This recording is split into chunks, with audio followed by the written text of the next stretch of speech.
It's high noon in Morgantown, West Virginia. This college football Saturday begins in the Big 12 with the Mountaineers playing host to the Sooners of Oklahoma. And needless to say, West Virginia is fired up and ready to go. So are we. Welcoming everybody with Devin Gardner. I'm Adam Alexander. It's so good to have you with us. You know, you talk about Oklahoma, one of the great brands in college football, but the Sooners have struggled this year, 5-4 on the campaign. Despite that, you like their parts and pieces. Yeah, without question. A lot of the talk has been about the head coach and the quarterback, and rightfully so, but I think what gets lost in all of that is Eric Gray and how good he's been this season. 1,000 all-purpose yards in the last 3 weeks. He has shown that he can be who Oklahoma leans on in the run game. He's been special. They're fall eligible if they win today, and I think that Eric is going to have another great day. The play on words, you got to love it from Devin Gardner. Now we go to West Virginia.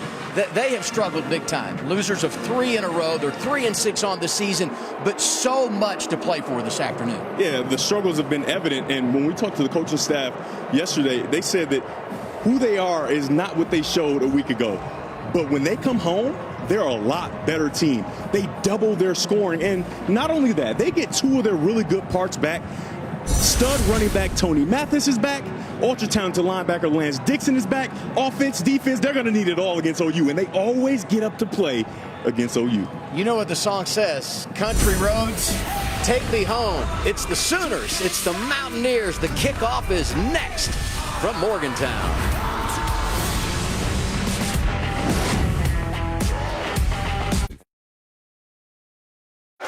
Can we go back? This is the moment. Tonight is the night. We'll fight till it's over. So we put our hands up like the ceiling can't hold us. Like the ceiling can't hold us. Today marks the 14th meeting for Oklahoma and West Virginia, but when they play in Morgantown, it is next level highlight reel stuff. I mean, every single time each of these teams feels like this is their moment. They love to play against each other, but OU has gotten the better of West Virginia as of late, 4 in a row. Some pressure on Oklahoma first-year head coach Brent Venables because the Sooners have never lost here. So much success for this guy. Won a national championship as a D coordinator for the Sooners and also did it a couple of times with the Clemson Tigers. And the head coach for West Virginia in his 4th season, Neal Brown, trying to get things back on track. As we said in the open, difficult start to 2022 for the Mountaineers. Cloudy, cool day here in Morgantown. It's going to cool off as the afternoon rolls on. You see some sprinkles. And we hit the high already. We should be right around 45 degrees when we wrap this thing later on. It didn't stop the students from coming out. Oklahoma won the toss, and they want the football. And kicking it off for West Virginia, Parker Roadhouse. Jaleel Farouk is back for the Sooners.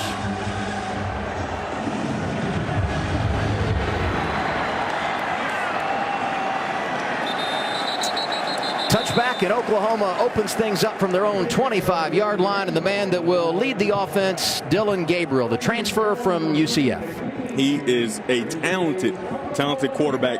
Last week, though, turned the ball over 3 times, and as you can see by those stats, that's 3 of his 4 interceptions. 2 of them, I would say, aren't completely his fault. Some bad luck. The 3rd one is definitely on him. He's got to play a lot cleaner today to make sure that this team stays on schedule. It's a funky formation you got there. They have not seen that one before. Gray goes in motion. They swing it to him out of the backfield. And he breaks a tackle and has a first down and more as he takes it out across the 37-yard line. Sean Martin ran him down for West Virginia. Oklahoma plays quick. This is Mims on the outside already across midfield as we look at the starters offensively for the Sooners.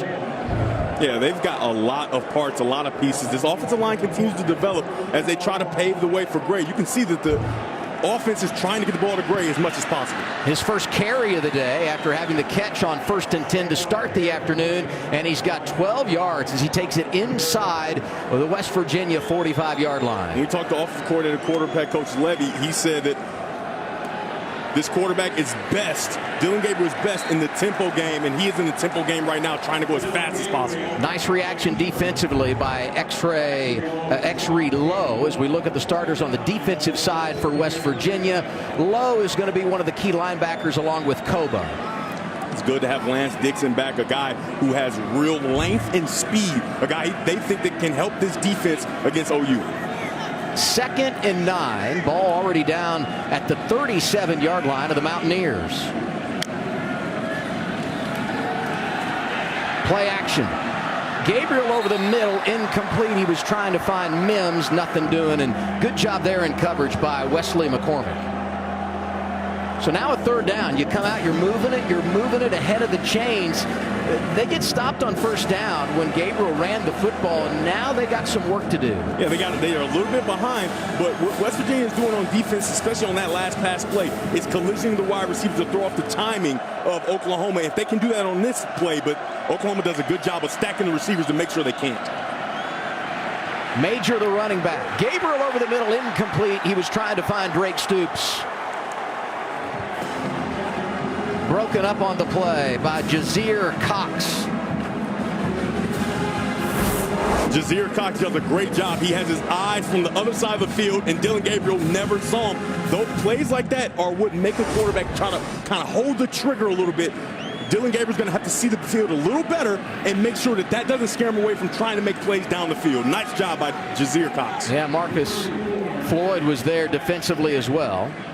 So here comes Zach Schmidt to try the field goal. Play clock is rolling down. This will be a 54-yard attempt. But perhaps the Sooners were a little unsure of what they wanted to do here. You're kind of in no man's land. And we talked about the weather not being the best. Oklahoma. And eventually they have to call the timeout. 30 seconds in lane. You just don't know how it's going to shake out. Will you need that timeout later? You want to be a little bit better prepared to make sure you either get a field goal unit out. But they started so fast, right? It felt like they were just going to drop right down and put the ball in the end zone. And that is a good start by this West Virginia defense because they took those blows from OU, but they responded and tried to force this field goal. So Schmidt comes out. Long on the season is 44. And this, as we said, will be from 54 yards. Tell you what, this West Virginia defense that has struggled at times in games this year, no doubt, has been pretty good against their opponents on opening drives. And we'll see if they can hold the Sooners scoreless on this one. From 54. Schmidt is no good. Had it on line, but it is short. He stroked it really good, but it just came just a bit short. It looked good the whole way there, though, didn't it? See the snap, laces out, the hold is good. Yeah, he just didn't have enough.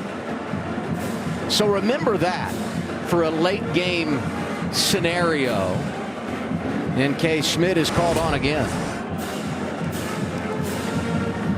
So now it's West Virginia who comes out and gets their first opportunity offensively. JT Daniels, the quarterback, transfer who started his career at USC, then to Georgia, and to his left, Tony Mathis Jr., the stud running back, returns for the Mountaineers. They go to the air, and the catch is made by their great receiver. That's Bryce Ford Wheaton in front of Woody Washington. Yeah, JT Daniels, he wasn't very good a week ago, and there's no question about it. The worst he's played as a quarterback, fewest yards in the start, 81 in the air. And this pass a little high, trying to get it to Sam James on the perimeter.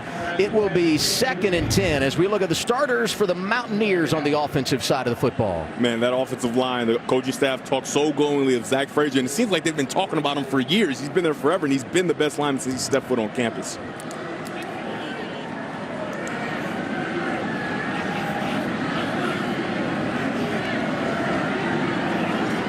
James, the motion man. 2nd down and 10. Ball across the 45-yard line. Here's Daniels. Pass complete. 1st down again. And it's going to be Caden Prather with his first grab of the afternoon. I love these opening set of plays from West Virginia where they're getting a lot of motion, making OU show their hand, and then you're giving JT Daniels easy throws. They actually mark him short, and on 3rd and 1, he's hit in the backfield and dropped for a loss. Great effort by Billy Bowman Jr. to come through from his safety position, and now it'll be 4th down for West Virginia. That's a nice job by Billy Bowman. He's going to come from the left of your screen right there and get into the backfield and tackle for loss. Listen, I don't always love when a team just goes fast, go fast. Get a good play that you know you can get 1 yard, you can continue this drive, but they're going to go for it here on 4th. It looked like they had the first down on 2nd down. Turns out to be 3rd and 1, now 4th and 3. Offense stays on the field.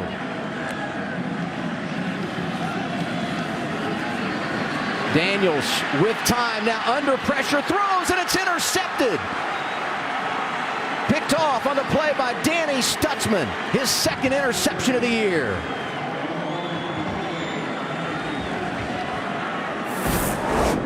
OU does a stunt where they get a guy here, but that's not what gets to him. He just holds the ball far too long, and the pocket is collapsing. It's collapsing. Those are all quick, so the offensive line doesn't expect for the quarterback to hold the ball that long. What a huge stop by both defenses lately.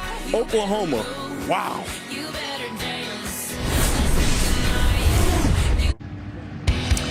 Each team has had the ball once, and neither has been able to put the ball in the end zone. A missed field goal for Oklahoma, and then their defense responds with an interception, the 2nd of the year for the linebacker Danny Stutzman.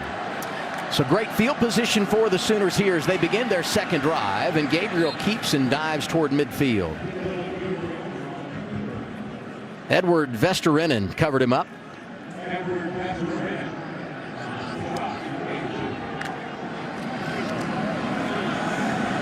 Stay on the ground here. And that's Gray pounding it down inside West Virginia territory. This defense is in full attack mode. The previous 3rd down, they had something over the middle of the field, but this West Virginia defensive backfield is collisioning the wide receivers. You can see they stack them to the top of your screen to make sure they can get free releases. 3rd and 5. 2nd catch of the day by Gray, but he's hit and dropped behind the line of scrimmage. Jazir Cox, the man again. I mean, great job just diagnosing and seeing what he needs to see. A lot of times you see that the wide receivers will start blocking when this ball is thrown behind the line of scrimmage. They don't. He gets around them and right in the backfield. That's 2 big plays by Jazir Cox. Somebody watched plenty of game tape this week. It was like he knew that was coming. The first one, he reads the eyes, he comes across. On that one, he gets in the backfield. He knows exactly what's coming, and OU's going to have to be a little more inventive with their offense. Michael Turk the punt. Fair catch called for and made by Preston Fox inside the West Virginia 10-yard line. Well, I kind of said it earlier, but here's JT Daniels, a guy that's been all over the college football world the last few years. Yeah, West Virginia has been on a roller coaster this year, but he is no stranger to roller coasters. Take a look at this. Right, starts at USC, gets to Georgia. Now he's here in Morgantown in West Virginia and trying to find his way. This season just hasn't gone. There were so many high hopes before the season, but when I talked to the coaching staff, they have been talking to him about a lot of the same things I saw on film. Speed, right? Speeding up his drop, speeding up his footwork so he can get to his reads faster. And we saw on that last 4th down opportunity, he just wasn't fast enough. He moved in the pocket, kept the ball too long, and then turned it over. He cannot turn the ball over here in the black zone. They'll run the ball, and this is Mathis. And boy, could he help across the 20 and out at the 25-yard line. Justin Broyles ran him down. But if they can get the run game going, and they believe they can with Mathis, this will be a big difference maker for the Mountaineers. This is what we talked about in the open. Him coming back is big for them, especially since OU struggled against the run game a week ago. Yeah, he's been banged up, had the elbow injury, thought he could have played last week at Iowa State, held him out, but he is back full go, and he carries it here on 1st down for a gain of a couple. 2nd down and 8 as we look at the starting defense for the Oklahoma Sooners. Defensive line is strong. Number 28, Danny Stutzman, we saw get the interception. He hasn't been great in the run game all season, especially this past week. He just wasn't in his run fits. He's only had 9 starts, right? So he's kind of a young player that's still learning. Let's see if the West Virginia offense doesn't attack him in the run game. Hey, I like the other linebacker, Danny Agwebu. West Virginia throwing on second down, and the catch is made by Cortez Braham, who goes inside the 30-yard line. It'll set up another third down and short for the Mountaineers. You can see by the play calling they're doing everything to make sure that JT Daniels is comfortable and that he stays ahead of schedule, because that's when you get in trouble, when you put this offense behind schedule.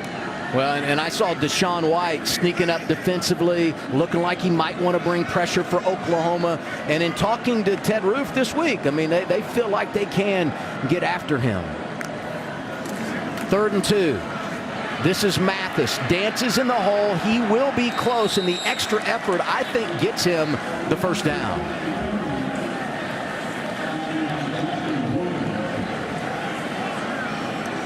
It's going to be very, very close.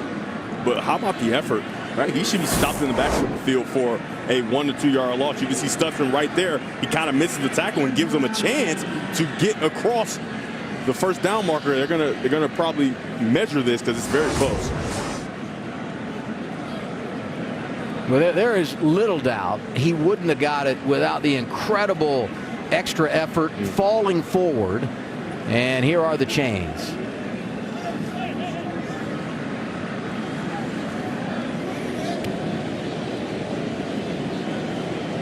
By that much, he's short. Just a few chain links.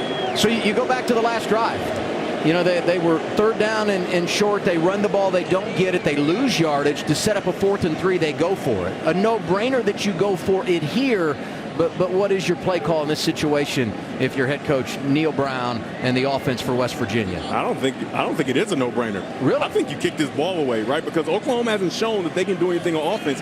I do not agree with going for it here. I want to pin them back and try to play the field position game, just because Oklahoma, you give them the ball here again, you're not going to continue to stop them when they get the ball in their own territory. Well, maybe that's the reason then that you go for it. You're saying, hey, we got to put points on the board if we're going to win today. We got a 4th and inches. At some point, I got to breathe some life into my offense. I don't know, Adam. Well, it looks like they're going to stay out there. 34-yard line. Yeah, that's right. Yeah, field position's a big deal. There's no question about that. It could go quarterback sneak here. Daniels is a big kid. 0 for 1 on 4th down is West Virginia. And they get it. No problem. JT Daniels takes it to the 35, first down. He got a nice push from his tight end. That was Brian Polende, who came in behind him. That's become the most popular short yardage play right there. The quarterback sneak with a push from the tight end. Yeah, it might not be that popular, though, because OU slanted away from it. It's like they didn't see the quarterback sneak coming. So West Virginia now 1 for 1 on 4th down. This drive stays alive. Daniels throwing and too tall. He tried to find Prather on the near sideline. Agwebu's coming off your left side here, right in between the line of scrimmage. That's the thing. They're going to try to speed JT Daniels up and make him make bad decisions. We saw it earlier in the game already. They're going to try to make him get off the schedule and speed up, and that's where he has a lot of trouble, just because he hasn't played with nearly enough urgency here during the season. 2nd and 10, they run it. Mathis, the ball carrier, and he goes nowhere. Might have lost yardage. Isaiah Cole comes across and pulls him down. Isaiah Cole did an outstanding job of getting in front. He's going to be coming from the left side of your screen, but he doesn't allow the offensive lineman to cross his face. He stays in front, wrong arms it, and gets in there and makes the play. Behind the chains, not where West Virginia wants to be. Daniels on the run, incomplete. Throws it at the feet of Caden Prather. And Oklahoma, after giving up the 4th down conversion, is able to hold and force a punt situation for the Mountaineers. You don't see JT Daniels do this a lot, where he extends the play, but he does a good job here, and he has him, but he just throws it at his feet. I mean, that's just not a very good throw. He has exactly what he wants. He extended the play, and OU doesn't do a very good job in plaster situations where you get the quarterback running around on that 2nd or 3rd play when his play breaks down. He had what he wanted, but he couldn't execute. Oliver Straw, the freshman, punts it away. Fair catch is called for and made by Mims at the 16-yard line. That's where Oklahoma will have the ball when we come back.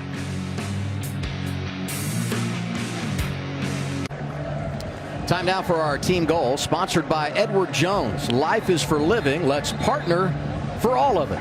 for Oklahoma, we haven't seen it yet, but they have to take their shots. They have explosive wide receivers. They have to keep this West Virginia defense loose and stay on schedule. Make sure they do not get behind the chains. And for West Virginia, they got to play with more urgency, and specifically JT Daniels. He has to play with more urgency, and they have to keep Gabriel in the pocket. They've done a good job to this point, making sure he stays in the pocket. He's not the tallest man on the field, so he struggles sometimes seeing down the field to make throws in that passing game. So if they can keep in the pocket and not allow him to get outside and make those third plays, they are going to do well on defense. Oklahoma runs the ball with Gray, and he gets 2 yards over the right side. Tell you what, this West Virginia defense, after those first couple of plays, they have really responded. Yeah, they brought the house. They brought everybody. They brought every single linebacker and anticipated that Oklahoma would run the ball on first down. 2nd and 9, pass outside. This is Farooq. He's got the first down as he takes it out near the 28-yard line. Lee Koba comes over to make the stop from his linebacking position. It's a nice job by the wide receivers. Drake Stoops getting on the outside and throwing a block for that first down. They run it with Farooq here. He avoids the hit in the backfield and ends up getting close to first down yardage. The little pop pass, and Farooq on back-to-back completions has got Oklahoma moving the ball. And their run game has been really good all season. Yeah, you saw the ranks in the Big 12. One of the reasons why, this guy, Eric Gray. If he goes over 100 today, it would be the 4th consecutive game that he's hit the century mark. You know, you see a guy with dreads and number 0, you always anticipate that he's not a big guy, right? He doesn't look that big. He's 5'10", but this guy's 210 pounds, so you can see some of the power that he runs with. 4 carries, now 5 carries. And 21 yards, maybe 22 on the day as he's brought down here after he picks up 1. It'll be 3rd down and about 4 for the Sooners.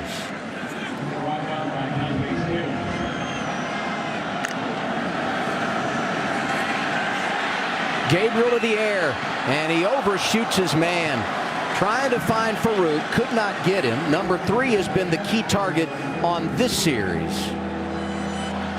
Malachi Ruffin back there defending from his safety position. They love running the verticals. They try to get to Farooq again. He does a great job of eluding the underneath defender, but the ball just sails. And like I told you, when Dillon Gabriel's in the pocket, he struggles just because it's hard to see down the field with those big linemen. He doesn't take huge drops because a lot of the passing game is based off of the play action and RPO. They're going for it. 4th and plenty, and it's dropped incomplete. A turnover on downs, and West Virginia is going to have incredible field position. I mean, that's super surprising that on 3rd and 10, but Edward Jones' team goes. I said you got to keep them behind schedule, and a lot of good things will happen. West Virginia's defense is doing a very good job. Tried to go to Daniel Parker Jr. Don't use him much, and he dropped it there. So we remain scoreless. 6:27 to play. Now wait a minute. Did they have a first down that we didn't? Wow. So a hit there is going to be a penalty on Oklahoma. You and I were shocked, but all of our... Had they picked up a first down that we didn't account for there? That was a little confusing. I am glad that we were wrong, because going forward on 4th and 10 would have been ridiculous in that position. We were shocked. Yeah. But we'll go back and check. But and obviously the officials have had no conversation about this. There's been no fight from either sideline on what should have gone down there. So evidently they had given a first down. Kicking team, number 81, 15-yard penalty from the spot of the foul. First down, West Virginia. Yeah, this was pretty inexcusable. The Mountaineers will have the football when we come back.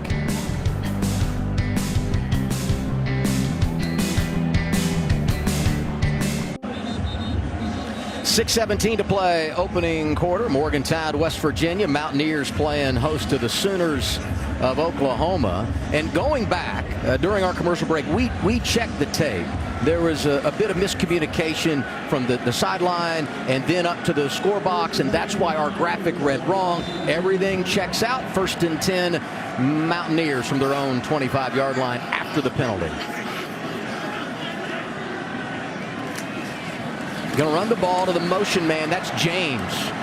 And he gets about 5 yards as he takes it out near the 30-yard line.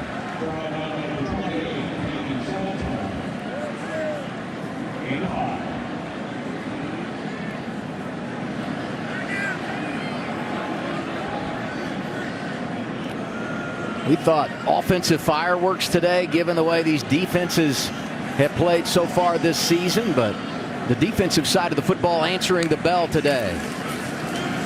Daniels gives to Mathis on 2nd and 5. He gets about a yard, so it'll be 3rd and 4 for the Mountaineers. Closing on the 5-minute mark to play here in our first quarter.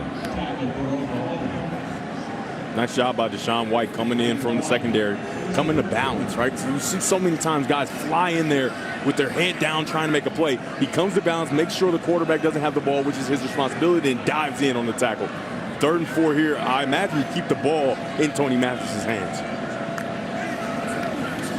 Daniels steps up. Look, he's going to be hit and dropped. A host of players there. Stutzman coming with pressure. Ethan Downs was the first to greet him. A sack for the Sooners, and their defense gets off the field.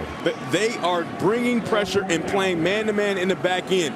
JT Daniels doesn't have a chance here. As soon as he catches the ball, he has guys in his face. Nice job on number 28, Danny Stutzman. When I was watching him on film, he didn't do great in the run fits, but blitzing, playing on the edge, being instinctive. That's where he plays best. When he doesn't have anything to think about, he's just flying and playing. He's got an interception on the day, and he created this punt. Straw punts it. Mims is back, and he's going to return this one. Breaks a couple of tackles and dives to the 40, and that's where the Sooners will have the football when we return. We'll see if the offense can get it going for Oklahoma. Defense has been solid so far today.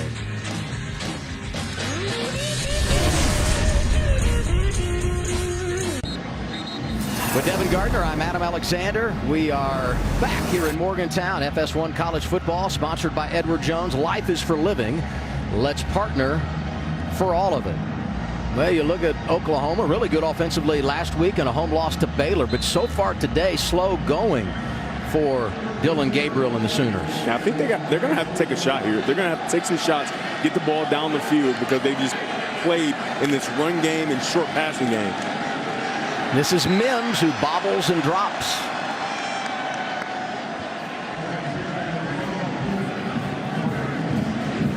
You know, injuries have been a problem for the secondary at West Virginia. And there's Wesley McCormick heading to the locker room. I mean, they have just played banged up all year long in the defensive backfield. And Oklahoma trying to take advantage, and they miss a wide open Mims. He would have scored. I mean, they have them. They have exactly what they want. They're getting them across the field, and it's just a miscommunication. Mims is going on kind of a post pattern and a post track, and the ball's thrown on vertical seam. Just seems out of sorts, the whole entire Oklahoma offense. But here's the guy you need to look for. Stoops, get him involved and try to steady this ship. 3rd and 10. Pressure coming. Gabriel sacked. Sean Martin is there to make it his 3rd sack of the season.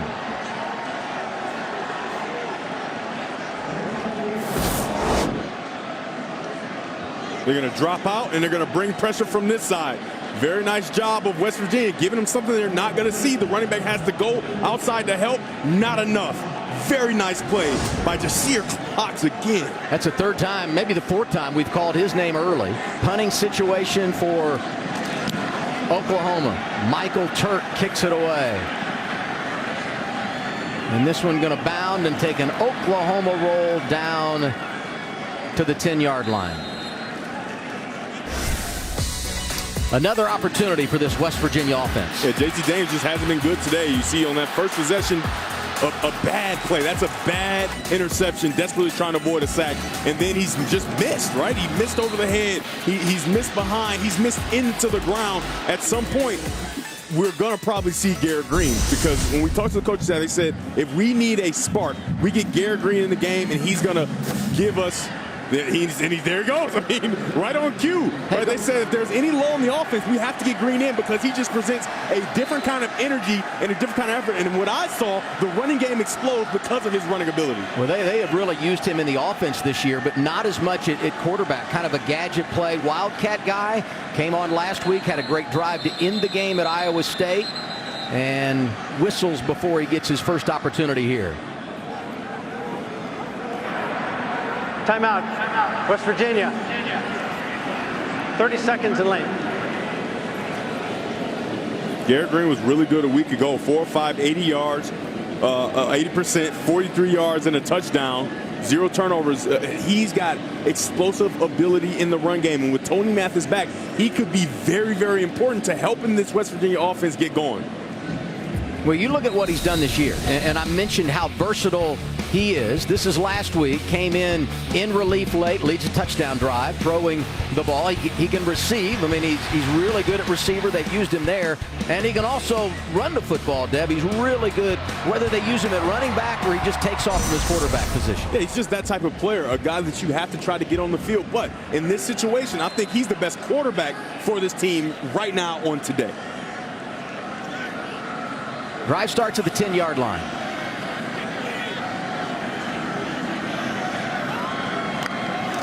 Prather in motion. They give to Mathis. And nothing doing for him. Danny Stutzman comes through and pulls him down at the line of scrimmage. These Oklahoma linebackers, and that's the start that you see there for JT Daniels, not very good, similar to what he had a week ago. But this is what you get. This is what you get. Throwing on the run, complete to James across the 35 to the 37-yard line. This is what you get from Garrett Green. It's a design rollout where he's going to look to the backside. If he has the hitch, he takes it, but he doesn't, so he gets on the outside, and he throws that sail route. Very nice job and a nice ball so that he can catch and run with it. Inside of 3 minutes to play, opening quarter. Garrett Green in relief of JT Daniels. High snap. He pulls it down. Going to keep it himself. And has a couple of yards over the right side. Broyles was there. Stutzman there again. It's supposed to be an inside hitting play, but the Oklahoma, like I talked about, their linebackers are getting into the line of scrimmage extremely fast. Play action is going to be huge for West Virginia because those linebackers are committed to getting down in the box and stopping the run. There, the offensive linemen try to pull around, but they can't even get to linebackers because they're already in line of scrimmage.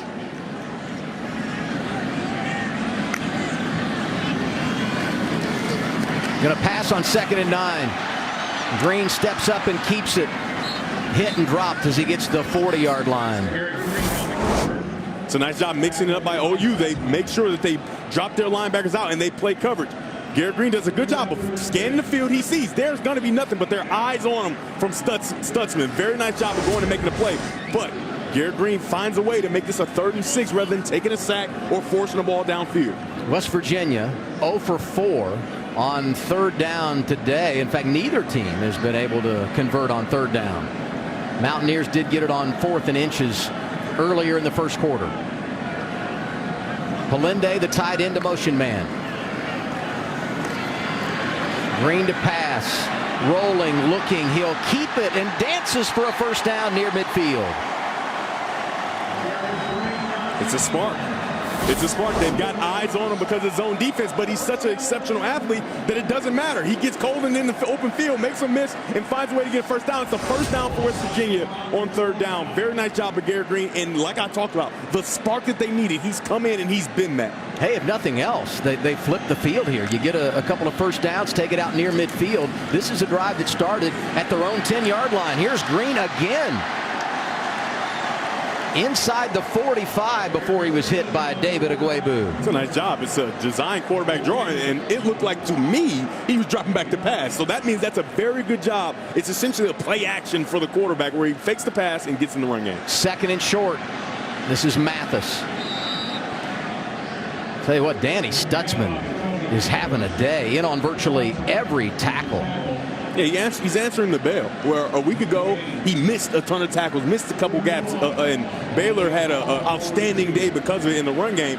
Today, he is all over the field and flying to these running backs, in this case, Green, the quarterback, too. 3rd down and 1 as time expires in our first quarter. Not a lot of offense. Scoreless in Morgantown. Mountaineers have got the ball facing that 3rd and 1 when we come back.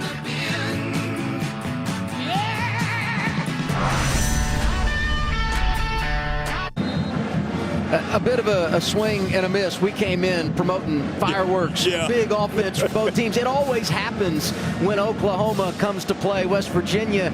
Not Huge today. Miss. Huge miss. How do you answer a scoreless first quarter here in Morgantown? I mean, we thought these defenses hadn't figured it out. It looks like they figured out at least these two teams. They said, you know what, we're going to make Devin and Adam look ridiculous. Hey, it may change right here for West Virginia. Garrett Green in at quarterback, done a nice job with this drive. 3rd and 1, Mathis dancing, and he will have the first down.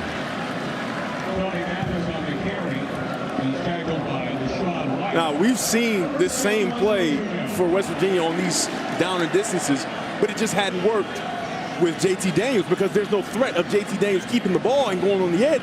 There, you get Green. All he has to do is carry out his fake, and he gives a little bit of space for number 24, Tony Mathis, who they got back today, to get through, get skitty, and get the first down. Mathis 9 carries today already, 21 yards on the day. Mentioned the fact he's coming back from injury, but the coaches told us they will not hold him down. He is a full go, no pitch count for him. James in motion. Green to pass, pulls up, throws deep, and looking for James, throws it out of bounds.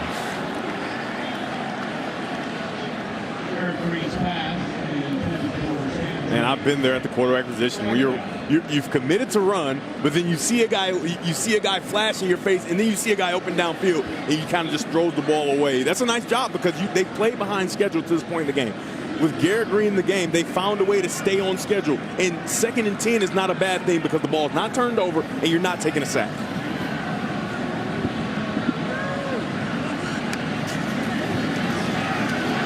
Pressure coming, and Mathis nowhere to go. Deshaun White, so good from that cheetah linebacking position, comes racing in from the weak side and helps track down Mathis for a loss of a yard, setting up 3rd down and 11. They call that position cheetah, and he looked like a cheetah right there, doing a very good job. Even Garrett Green tries to throw a block, but he's on his fake. There is no chance this play is going to work.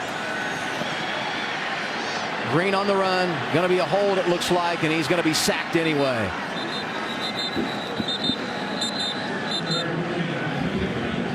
So he goes down, and I would say Thomas got him, so this will be a decline the penalty in a punting situation, most likely for West Virginia, unless there's a surprise on the call by our referee, David Alvarez. He's going to There are Jaquay fouls on Hubbard. both teams.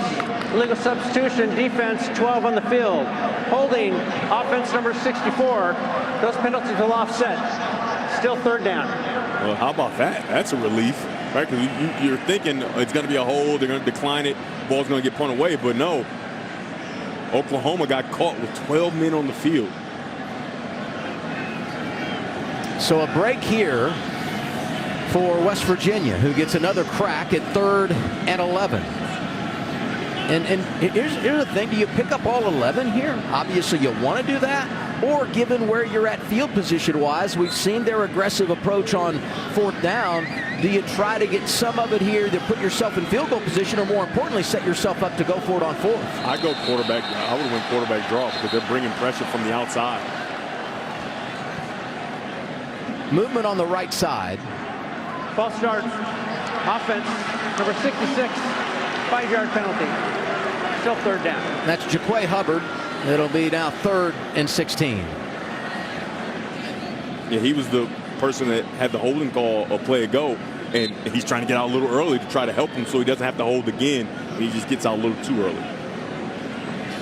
I think Coach Brown is upset because there was a lot of movement by Oklahoma, and they were really close to coming across, but I think they were able to maintain their position on their side of the football, and that's why you get the false start call. On the other side, they got across, but not on the side of Jaquay. They got back. 3rd and 16. Green loading it up. going deep, and it's going to be incomplete. Bryce Ford Wheaton was there, and the fans want a penalty flag. They're not going to get it. Yeah, he's going to go with a big post right through the middle of the field. He goes vertical, but you got both guys, right? You got a center fielder running back there. He does make a little contact. But I think it was simultaneous with the ball dropping in. And he's going for the ball, so I think that's what the referees might have saw. So now a punting situation for the Mountaineers. They make nothing out of the drive as far as points, but they do flip the field. Oliver Straw, the freshman punter, back out. Marvin Mims back deep for Oklahoma.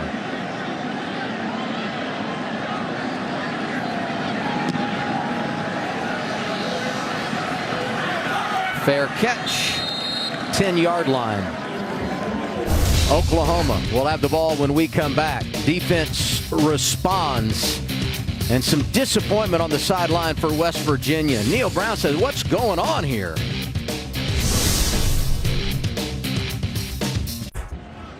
Coming up next on FS1, Wisconsin takes on Iowa. Then at 7, Deuce Vaughn and 19th ranked Kansas State take on Baylor.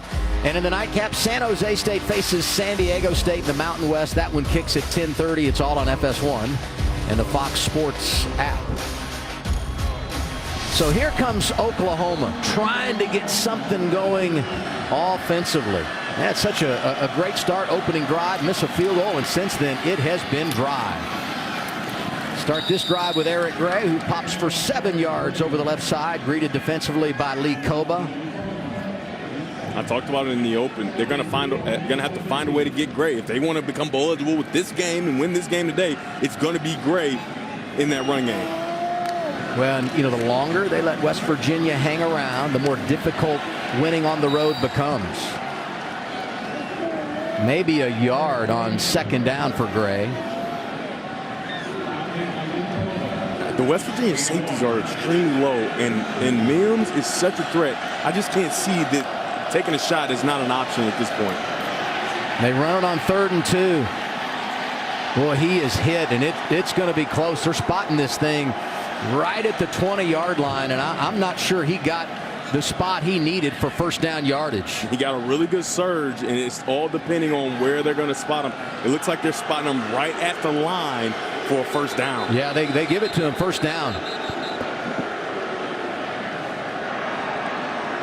The ruling on the field was a first down. The previous play is under further review.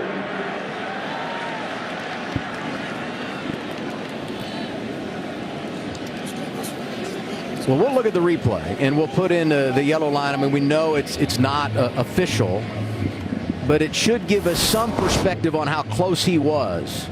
So he needs to get to the 20-yard line. He gives a good surge.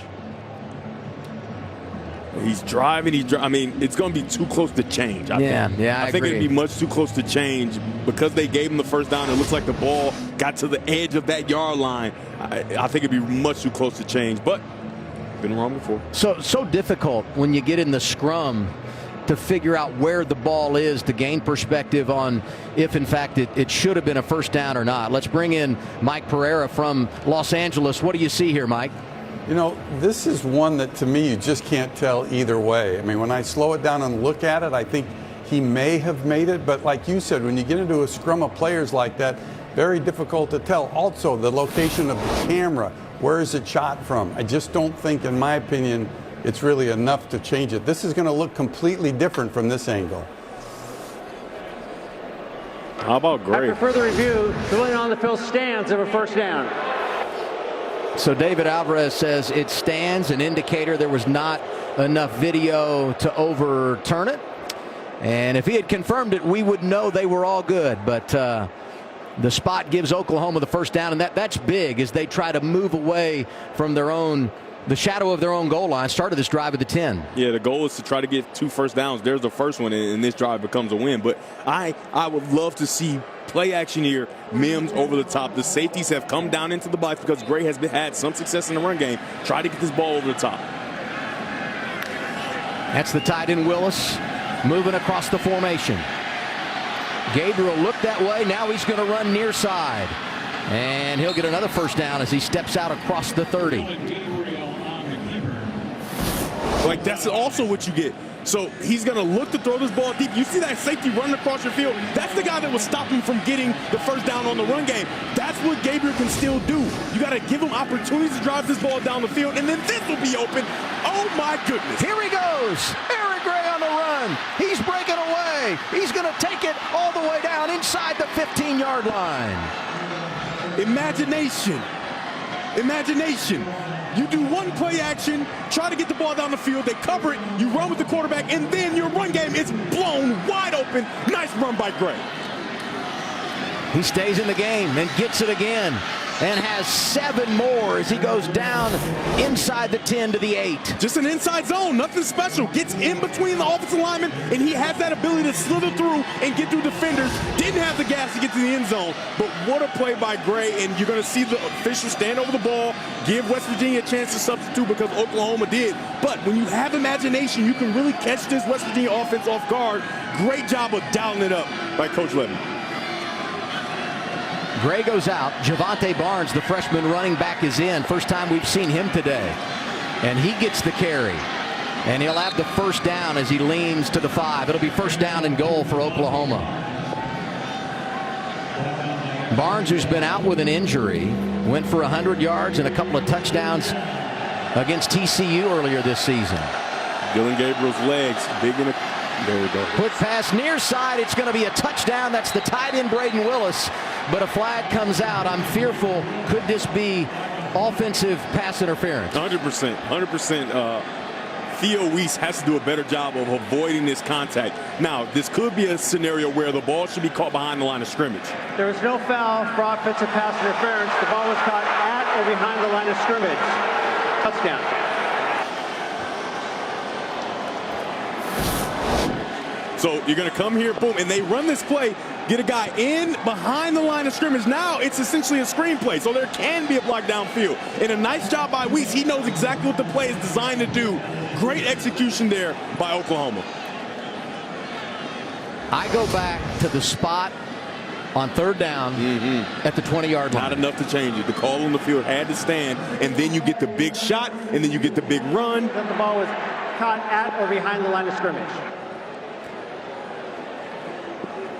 Now they're going to look at this. So this is a penalty, Mike, and correct us here, that is reviewable. Obviously, they're going to take a look, and it was really close when he caught the football as to where he was in relation to the line of scrimmage. You heard the referee's announcement when he said there is no foul for offensive pass interference because the pass was caught at or behind the line of scrimmage. That opens up replay to review this, and this pass is caught a yard beyond. So therefore, they can now come in and put offensive pass interference back on the play, which will actually take away the touchdown. And that's 100% on Braden Willis because that play is designed, Mike, to be caught behind the line of scrimmage so they don't have to deal with this penalty, but he leaks up the field. If he stays behind the line of scrimmage, this is a touchdown. Correct. And he was so wide open. As you said, he could have stopped, caught the ball, and then walked into the end zone for 6. Yeah, they talk so much about it. As a fifth-year senior, you don't expect him to make this mistake. Right, so here's the line of scrimmage right here. He has to catch the ball behind that line. Let it run. There he goes. He's across it.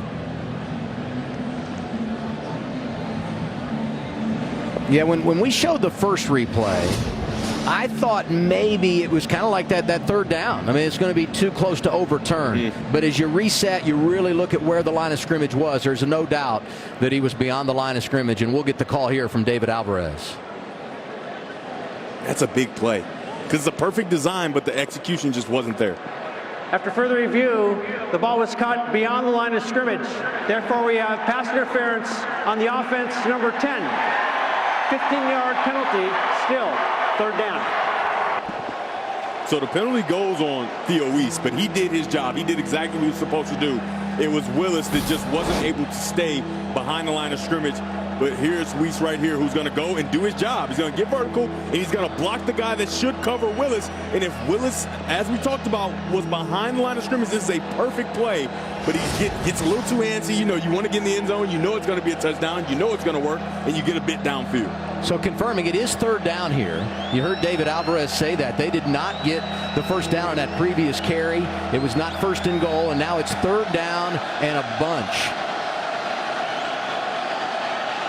Stoops has been good in this situation. Gabriel going to run. And he'll be pulled down before he gets to the line to gain. And it'll be a field goal situation here for the Sooners. When we talked to Coach Venables, this is exactly what we talked about, how close they are. Just a detail there or a missed block there or just a little bit more time. If he's a foot behind where he caught the ball, if he has a little bit more attention to detail, he knows exactly what needs to happen, and they have a touchdown on the board rather than trying to kick a field goal here. So the field goal try for Zach Schmidt missed earlier from 55. This will be a 32-yarder. He's 8 for 11 on the year. And this one is good. Points on the board for the first time today. Oklahoma leading 3-0, and the score was set up by a long run for Eric Gray.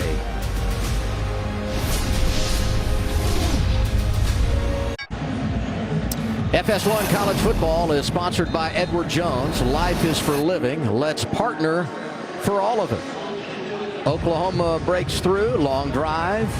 3-0 as they hit the field goal. And you can see at kickoff it was 50 and calm. Now we've got rain and 46 in Morgantown. And it's great to see the American flag on Military Appreciation Day. Schmidt hit the field goal. He kicks it off. And this one going to go out of bounds. Tomorrow on Fox, an NFL doubleheader starts with the Vikings taking on the Bills. Then it's one of the games of the year as historic rivals take center stage when Dak leads the Cowboys against Rodgers and the Packers in a showdown for the ages at Lambeau, all on Fox and the Fox Sports app. Who would have thought this early in the season this would be the last hoorah for old Aaron Rodgers? All right, last opportunity to save the season, see what he can do. Cowboys defense is going to come and be ready to play.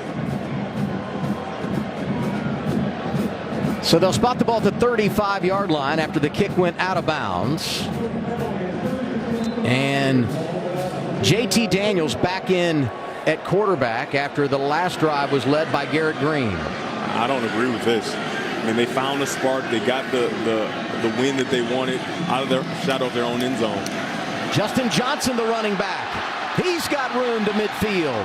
First down to West Virginia. Deshaun White was able to track him down. It's a very good job. Just get down on that track, and you get the tight end pulling around. Brian Polindi does a great job. Johnson played last week and had 12 carries for 48 yards on the road in the loss at Iowa State. First catch of the day for Reese Smith on the perimeter. So it looks like the beginning of the game, right? What they try to do, they try to get JT Daniels some easy throws, right? Get him in rhythm, find a way to get him comfortable and get his feet up underneath him. And they're starting to do that here on this drive.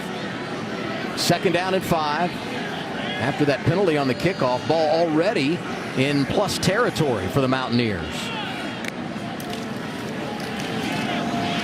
This is Johnson again. He'll have another first down as he takes it inside the 40.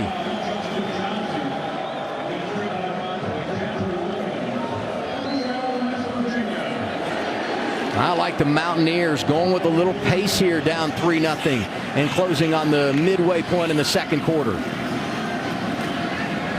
Unlike Johnson, that time got tripped up by his own offensive lineman, and David Agwebu made him pay. That's because Deshaun White came in and sacrificed himself, gave everything, and set up an opportunity for Agwebu to come around and make the play. Very nice job. Sometimes you have to be the sacrificial lamb on defense, sometimes on offense as well. But on defense, you have to sacrifice yourself, get everything to the block, knowing that you probably won't make the play so that your buddies can come around and help you. Rain is really falling now in Morgantown. Second down and 10. Mathis back in at running back. Short pass complete. Bryce Ford Wheaton hauls it in. Deshaun White, Agwebu come over to pull him down. It'll be 3rd and 7 for the Mountaineers. This is where the legs of Green was really instrumental in helping West Virginia continue to drive a go. Let's see if JT Daniels, as we step away with an injury on the field, fronted by Deshaun White.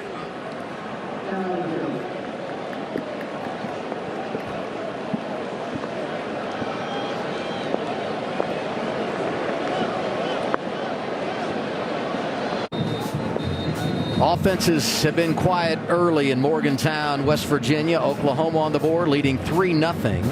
And the Mountaineers here facing a 3rd and 7.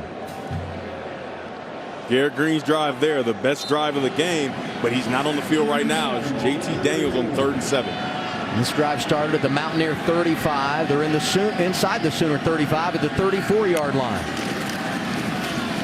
They run it on 3rd and 7. Ball is on the ground. Justin Johnson coughed it up, and it's recovered by the Sooners. 2nd turnover of the day for West Virginia. Big Jordan Kelly got it. Man, it looked like a really good play, and it looked like West Virginia's coaching staff is smarter than everyone else. We don't need Garrett Green in the game, and they have the run that they want. And then Johnson just puts it on the turf. What a tackle to put his head on the football by Woody Washington.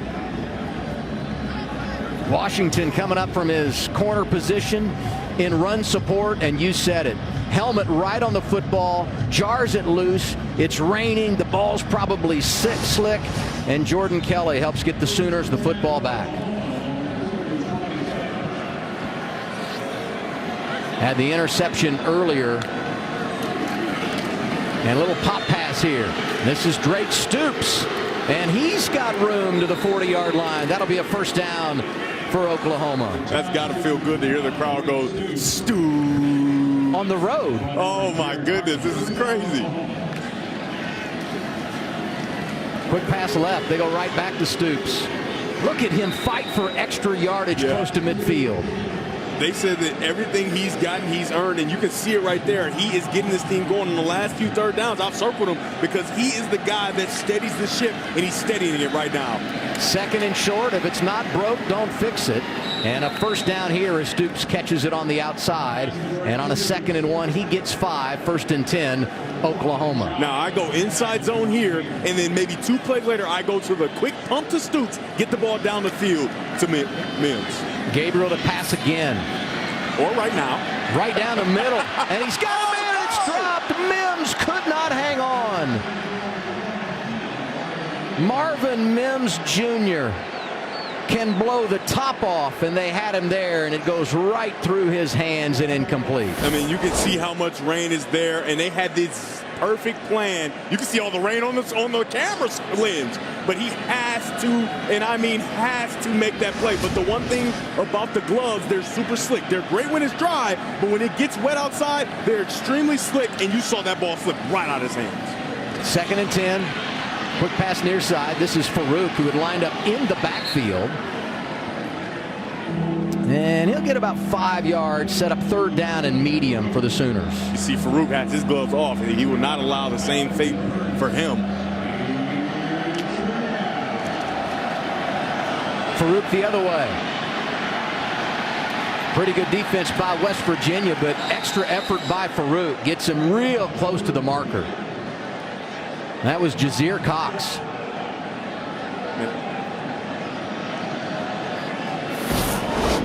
So this is very, very close. I think even closer than we think. He lands on top of the defender, still up, and then falls forward across the 1st down marker. So I don't know if they'll take a look at that, but that is a huge difference in if this is a 1st down or if it's not.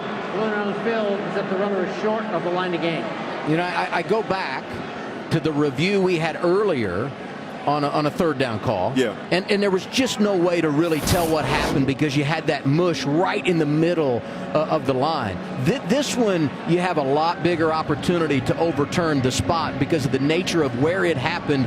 And, I mean, you can see exactly where he goes out of bounds here. Yeah, without question. His no body part hits the ground. He lands on top of the defender, number 7, Jazir Cox. And then he reaches out across the line to gain. I think they're going to have to overturn this and make this a first down. This is a nice job of having a really good effort on a play that looked like it wouldn't be much, but Farooq finds a way to get on the edge and then fights to try to get this extra yards. Elbow still off the ground, and it looks like the ball is across the yard to line the game. I'm not sure that he got the first down, but I think they're going to be closer than what the original mark was. Mike, you've been busy, and here we are again, another third down and short. What do you think? You know, he's got to get all the way to the 36, and if you look at it, I think the elbow is down out of bounds with the ball short of the 36.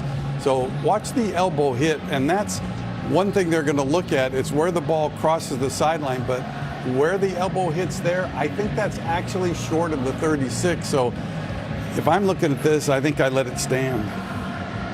Yeah, I think you're right, Mike. I think he's just what, inches, centimeters. What do you think, Mike?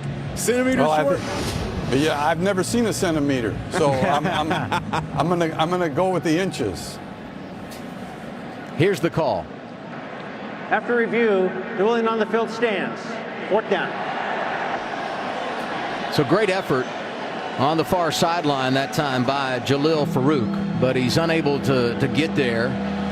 Jazir Cox holds him short, and now fourth and definitely less than a yard for the Sooners. You saw Coach Venables firing up his offense. He's going to leave him out there and give him an opportunity to try to go pick up 1 yard. I mean, if this is the team you want to be a tough, hard-nosed team, a team that can go get 1 yard. They got some heavy personnel in there. This is going to be a run all the way. And they move. You bring in the extra offensive lineman, line up in the backfield, and Chris Murray, I think, went a little quick for the Sooners. It's going to be a snap infraction. That's the center, Andrew Rain. He moved the ball quickly, about to snap it. False start. Offense. Number 73, 5-yard penalty. Still fourth down. You're going to see, look inside right there. Look at the ball. He's going to move it quickly.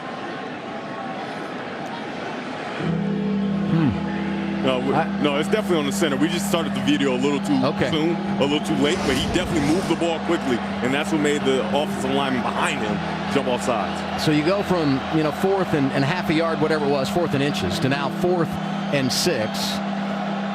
Outside of field goal range, ball spotted just inside the 42, so the Sooners going to leave the offense on the field and go for it. Stoops has free release.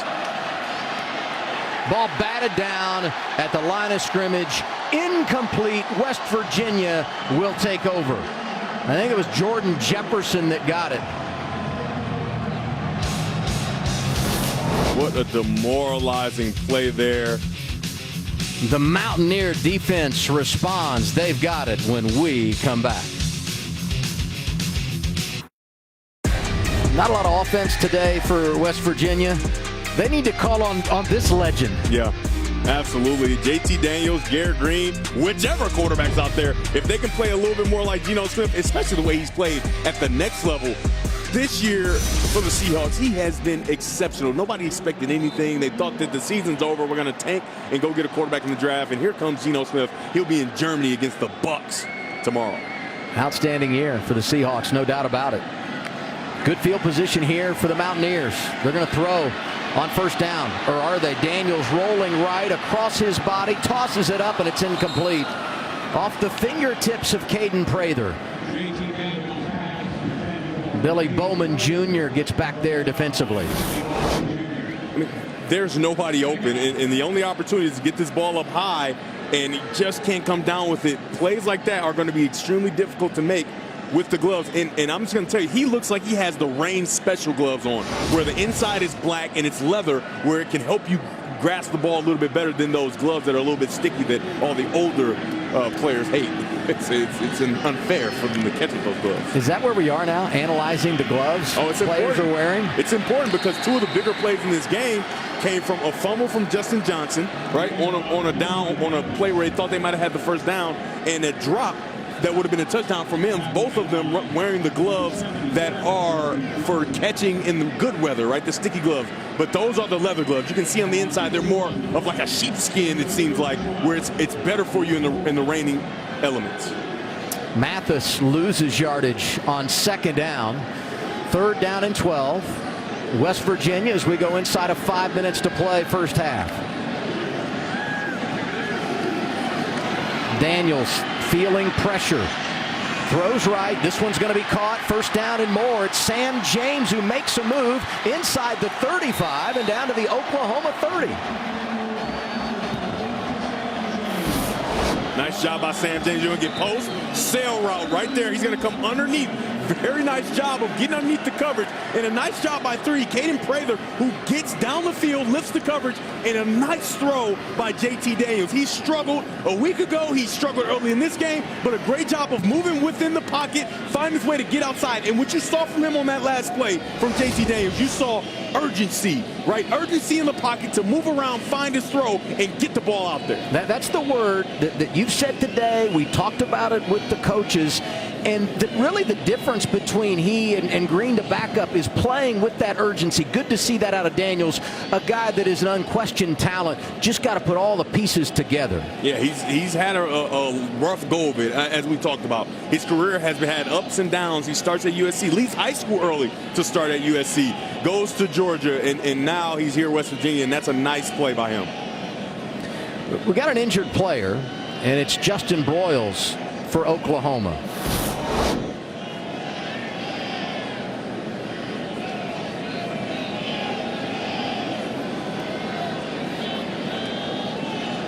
Hard to tell exactly what happened there. Can't see a whole bunch there.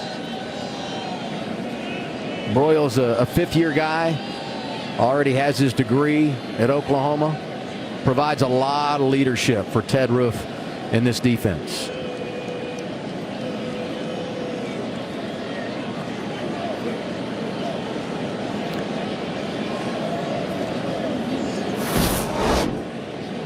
So here he is right there.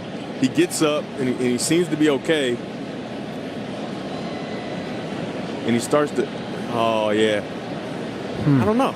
That's, sometimes you think, I don't want to speculate, but sometimes you think, is it a cramp? Because it locks up on him because he gets up. But, you know, for a cramp, you don't usually, that's a lot.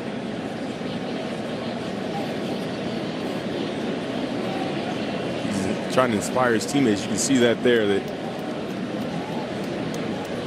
This is a lot worse than he thought when he got up, for sure. Get all the teammates around, slapping his helmet, can't walk off in his own power.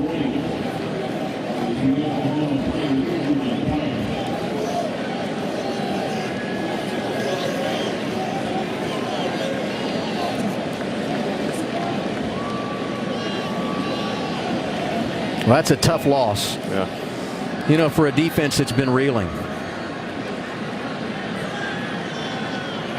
4:37 to play first half. West Virginia yet to get on the board. You know, the last time the Mountaineers were held scoreless in an opening half, November 6th, 2021, actually in a half. That was the second half when they played Oklahoma State. So a year ago. Trying to get on the board here. First and 10, ball just outside the Sooner 30-yard line.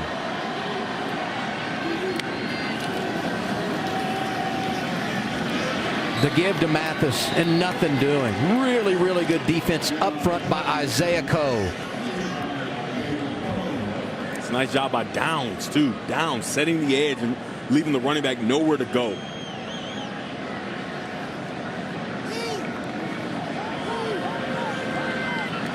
Last week, Oklahoma struggled against the outside zone, and it's good to see that Downs is able to set the edge to make sure that the running back can't get outside on that play. Yeah, they really struggled against the ground game against Baylor last week. But so far today, they have answered the bell, and here they do it against the pass. Woody Washington comes over and takes down Bryce Ford Wheaton. Third and long for the Mountaineers. It's another one of those easy completions to keep Daniels going, but it can't get anything. Wyatt Milam is the offensive tackle that is tasked with trying to get outside and make that play, but it's a long way to go when you do that play to the field. Like he has a long way to go to try to get out there before the safeties and linebackers of Oklahoma can dissect it. He just can't get there. The play stopped. A whistle here on 3rd and 7, and Oklahoma is going to call a timeout. It'll be their second of the half, and while we have a break, let's head to our studios in Los Angeles, find out what's coming up at the half. Here's Mike Hill. Coming up on the State Farm halftime, 7th-ranked LSU looks to avoid a letdown after beating Alabama, while number 2 Ohio State tries to improve to 10-0. And we'll debate who's more likely to make the playoff, TCU or the Pac-12. See what you got to say about it, Adam and Devin. Back to you. Where do you go here? TCU, one-loss team from the Pac-12, USC, Oregon. What do you think? Well, if TCU wins all their games, you can't. No TCU brainer, out, right? right? You know what I mean? Well, and they were 4 this week, right? Moved up to number 4. They've been. I mean, we've seen in the past where Ohio State sneaks in at the end, and I think it was the first college football playoff where they took TCU out after they had won because Ohio State looked so impressive, and then Ohio State goes on in 2014 to win the national championship. But this TCU team has been too explosive on offense. It fireworks everywhere. They've been very, very good. If they win out, I don't see any scenario where you sneak a one-loss Pac-12 team in over them. I think that message was sent loud and clear. Tennessee loses at Georgia. They go to 5 behind TCU. TCU wins out, Big 12 champion. No question they're going to be in the playoff. Big one tonight on the road as they go to Texas. 3rd and 7.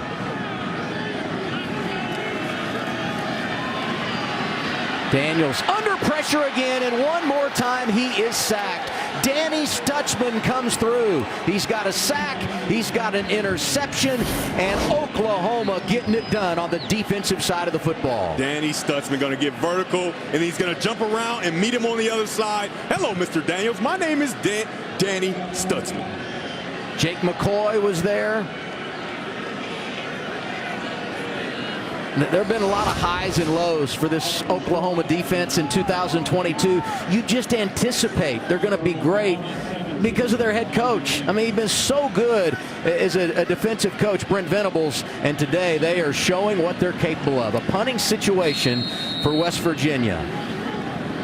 I mean, and when we talked to Coach Venables, we talked about that defense, and we asked him, what's the issue? He said, well, it's not effort. The effort is there. It's always there. These kids have not quit. They continue to fight. Game, offense, that penalty is declined. Still 4th down. But he said it has to be effort with technique, right? He was very adamant about it. Effort is there. The effort is there. But the technique sometimes withers. Right there, you saw Danny Stutzman, whose technique a week ago wasn't the best, show great technique and make a play on West Virginia. We've said it too much today, but Straw in punt formation.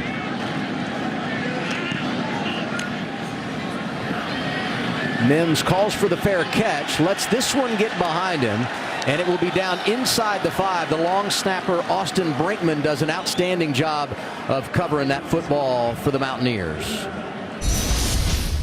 So it is the Oklahoma Roadshow, and when you look at what they've been able to do away from Norman, I mean, it is impressive. I mean, they get up to play. It's weird, right? Because most teams are really, really good at home, and you're expected to be good at home. All the things are the same. You eat the same meal. You live in your own bed. All those things. But when you go on the road, teams just aren't as good. But for this team, it's been the exact opposite. They've been very good on the road, and here they are on the road with their backs against the wall. Remember, in the black zone, you do this drill in practice. You want to get at least 2 first downs, and you think of that as a win because then you can flip the field. Obviously, they want to drive this ball down and put it in the end zone before the half. Yeah, at the very least, West Virginia gets the ball to start the second half. You don't want to give them the ball with good field position here and a chance to double up, get a score to end the half, and then get the ball to begin half number 2. It's Eric Gray who carries on first down, and he gets 4 yards. It'll be 2nd down and 6. Gray again. This time he's got a first down and more across the 20. And that should put him over 100 yards on the day, over 1,000 yards on the season.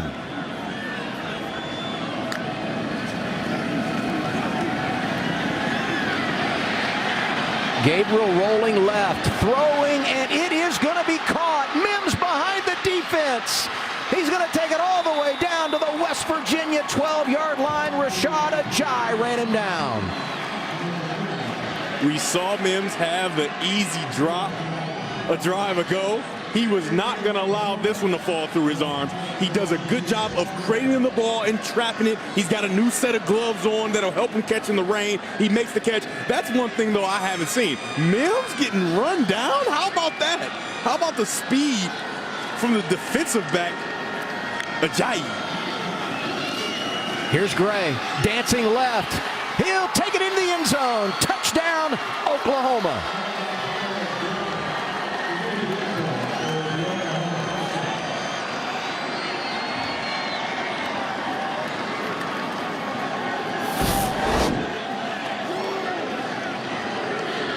Nice job, Gray. Just inside zone, find a way to hop gaps, get the guard pulling around the kick out, tight end up the middle, and he finds his way through as he continues on his 1,000-yard rushing season. Fourth consecutive game where Gray has gone over 100 yards. His numbers this afternoon: 13 carries, 120, average 9.2, and that 54-yarder earlier, and it's 10-0 as Schmidt knocks through the extra point.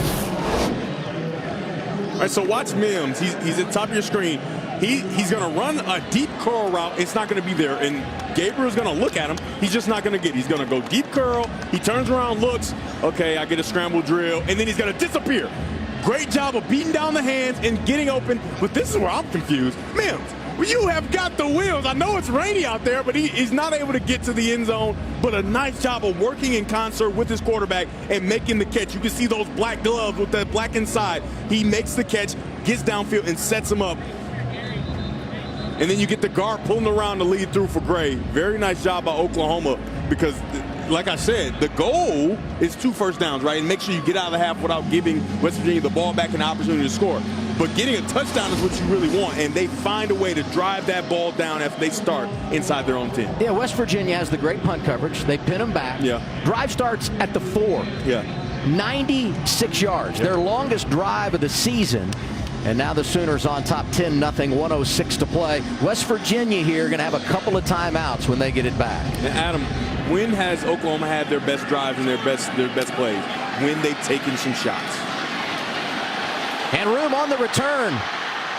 Sam James able to take it out across the 45-yard line. And the Mountaineers going to have great field position as they try to put points on the board before halftime.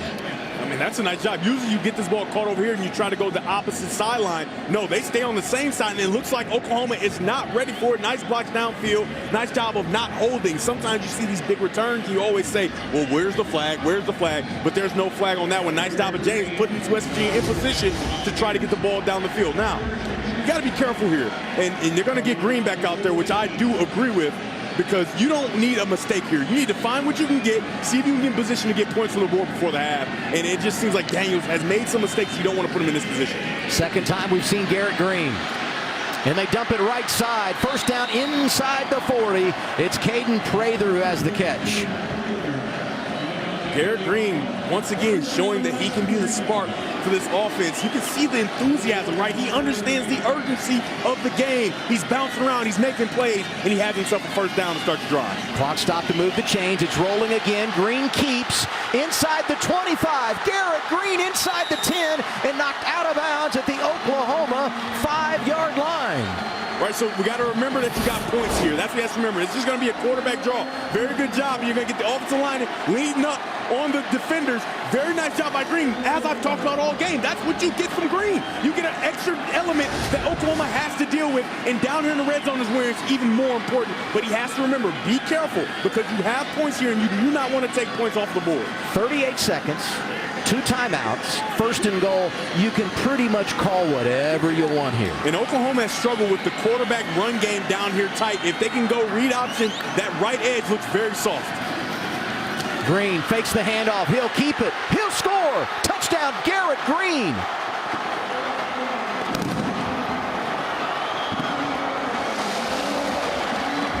Perhaps the sophomore quarterback out of Tallahassee is the spark the Mountaineers needed on the offensive side of the football. Coming around, you'll get here and right through. Very nice job by Green getting behind his big tight end and getting in the end zone. We've talked about it ad nauseum. In the second half, Green has to be the quarterback for West Virginia. The spark is there.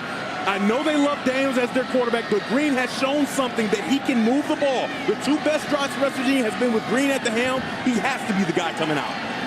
Casey Legg has not missed an extra point this year, and he gets hammered, and this is a score opportunity for Oklahoma. Here they come racing the other way.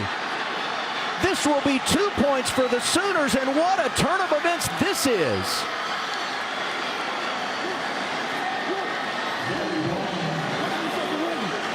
Billy Bowman Jr., the scoop and score on the fumbled PAT opportunity. The fumble recovered by the defense.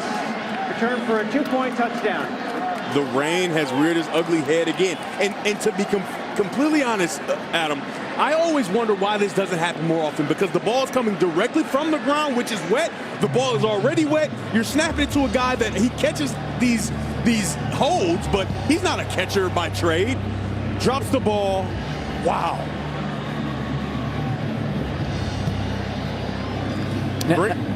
Green has been the reason. He's been the big spark, and then he caps it off with a touchdown. I mean, Adam, am I off base here? I mean, there is no way, and we talked about it in the meeting, and I've talked to the coaches about it. From what I can see from Green, is he the best quarterback? That's up for debate. But is he the best quarterback for this team in this moment? I think it's absolutely. When you asked offensive coordinator Graham Harrell about Green, first thing he said was he loves football. Loves football. Second thing he said, when it comes to practice, he's like an elementary school kid being released for recess. He wants to be there. Can't wait to get out on the practice field. You've seen the energy. How about the halt of momentum on the conversion there? Instead of it being 10-7, now it's 12-6. Yeah, I mean, that's tough. You're going to get the ball back, but it kind of sucks some of that energy out, some of that good juju that you thought you found from Green, and then you don't get the extra point, and those points could prove monumental in this game. Yeah, we couldn't score. Now we get back-to-back touchdowns in less than a minute by each of these teams. Return opportunity here for Farouk. Takes it to the 24. 27 seconds left. 1 timeout if you're Oklahoma.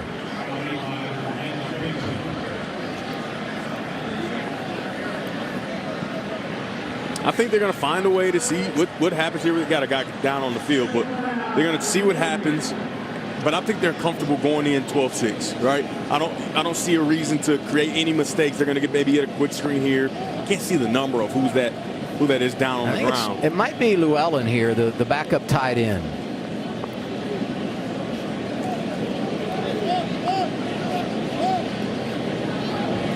So I'm on the table for Green to be the quarterback for the second half because of what we've seen. But here are the numbers that support that. Here are the numbers that support that. And the rushing numbers are really, really big because that's a part of the game. That's what they need. They need to find a way to keep the ball on the ground and control this game, especially with these conditions. And I just think Green is the better guy for it. And I look at those rush yards, the 58. I wonder what the balance is there of called quarterback run versus him being able to improvise. And when you look at the parts and pieces he has around him, that wide receiver group, the running backs they put on the field, he is someone that can make plays. You've got to defend other areas, and if you don't, he'll make you pay. Good to see Llewellyn, the true freshman tight end, like you said, get off the field under his own power. But I think you're exactly right. Green has been good. I mean, he is what I thought he was. Right? You guys are kind of laughing at me in the media. You, our producer Eric, everybody's laughing at me. But from what I can see in his limited opportunities, I saw all the energy that Coach Graham Harrell talked about, the offensive coordinator. I saw all of that without ever meeting the kid, talking to him. And when you can feel it through the film, I think that's super important. Gabriel going to put it up. Got a man caught near sideline, out of bounds. Clock will stop. Farouk has the catch. He's putting together a nice afternoon. That's too easy. You can see these defensive backs are a little ginger because slipping opportunities come when you don't know where the offense is going and it's raining out. It makes it increasingly difficult to react fast. Quick dump over the middle, incomplete. Trying to get it to Barnes. The freshman is in for this drive. Javonte Barnes, second down. So West Virginia's in that cover 4 defense, and that safety's going to react to number 2, right? The number 2 receiver, which in this case is Stoops. I would love to see Stoops on a vertical dig and maybe even a post with an outside post from Mims for a big play here to end the half. 18 seconds. One timeout for the Sooners. Farouk goes in motion. Here's Gabriel. Under pressure, he's going to be sacked. Big number 91, Sean Martin, got home. He's made some plays defensively today. And time is going to expire in the first 30 minutes here in Morgantown. What a finish. Quiet start. Oklahoma leading at the break over West Virginia.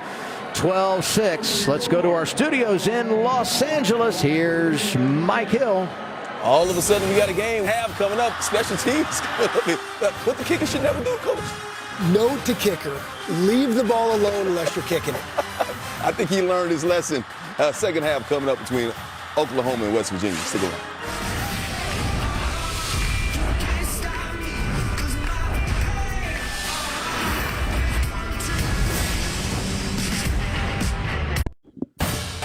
Just about ready for the second half in Morgantown, West Virginia. Oklahoma jumped out to a 10-0 lead, but a late score for the Mountaineers, and they trail the Sooners 12-6. Welcome back, everybody, with Devin Gardner. I'm Adam Alexander. A lot of fireworks in the last couple of minutes of that opening half, Devin. Yeah, it started super slow, and then somehow we find a way to get some points on the board. Fireworks started just a little bit, right? Not the whole fireworks, but some of it. Yeah, and we look at the highlights from that opening half. Let's go right to West Virginia, who was led by the sophomore quarterback off the sideline, Garrett Green. Yeah, I talked about him in meetings. I talked about him during this game. Garrett Green has come in and given this team a spark. That's what they needed, a spark. They were struggling to move the ball, turn the ball over. He comes in, drives them down. When everybody thinks they're just going to turn in, go in the half and get the ball after half, he drives them down quickly, scores a touchdown. Obviously, they botched the extra point. But how about QB comparison? 2 of 3, 41 yards passing, 58 yards on the ground. Now, JT Daniels is 7 of 13, which you think about it's not that bad, but the turnover with the interception, and then another turnover on another drive that wasn't entirely his fault or his fault at all, frankly. But that 7 of 13 is a little misleading because those are passes, those are quick screens, those are plays that Green can also execute, and it makes it look like the passing of Daniels has been exceptional, and it just hasn't today. And I talked about it before half. I think that Green is the quarterback for West Virginia on this day. Who will they bring out there is the question. West Virginia gets the ball to begin the second half. This is Sam James, who is tripped up as he goes across the 15-yard line. And as we send out the offense for West Virginia, we look at the Bows stat comparison. I mean, the numbers speak for themselves. 5 drives, 100 yards, and 2 turnovers. And then for Green, you get 6 points and 97 yards, almost matching the amount of yards in just 2 drives. And you can see that Green is going to be the quarterback. And I think that's the right decision. He's the best quarterback for this team on this day. Play calling will be interesting here because that drive at the end of the half, you had to have urgency to go down and score based on time and situation. Now you got the full playbook in front of you. How do you handle things if you're West Virginia? I think you play the same way. That's exactly what Green is as a quarterback. Mathis bobbled the snap, but once he gathers it in, he's got plenty of room across the 30-yard line. It'll be a first down for the Mountaineers. And they're going fast. That's the play that OU struggled with last week, that wide zone where the running back can go and find his gaps as he goes to the outside. Do it right, do it left. Nothing doing here, and a flag on the play.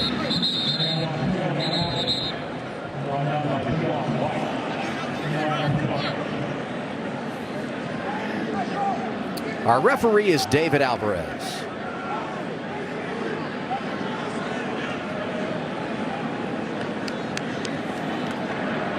Illegal formation, more than 4 players in the backfield. That penalty is declined. Second down. That play looked like a disaster from the start. Like the running back just kind of didn't know. He saw the flag, and so he's like, do I keep running or what's going on? They lose a few yards there. But this is not where you want to be. 2nd and 11, you lose a yard. You need to stay on schedule to make sure the Green stays comfortable and they can continue to play with that tempo.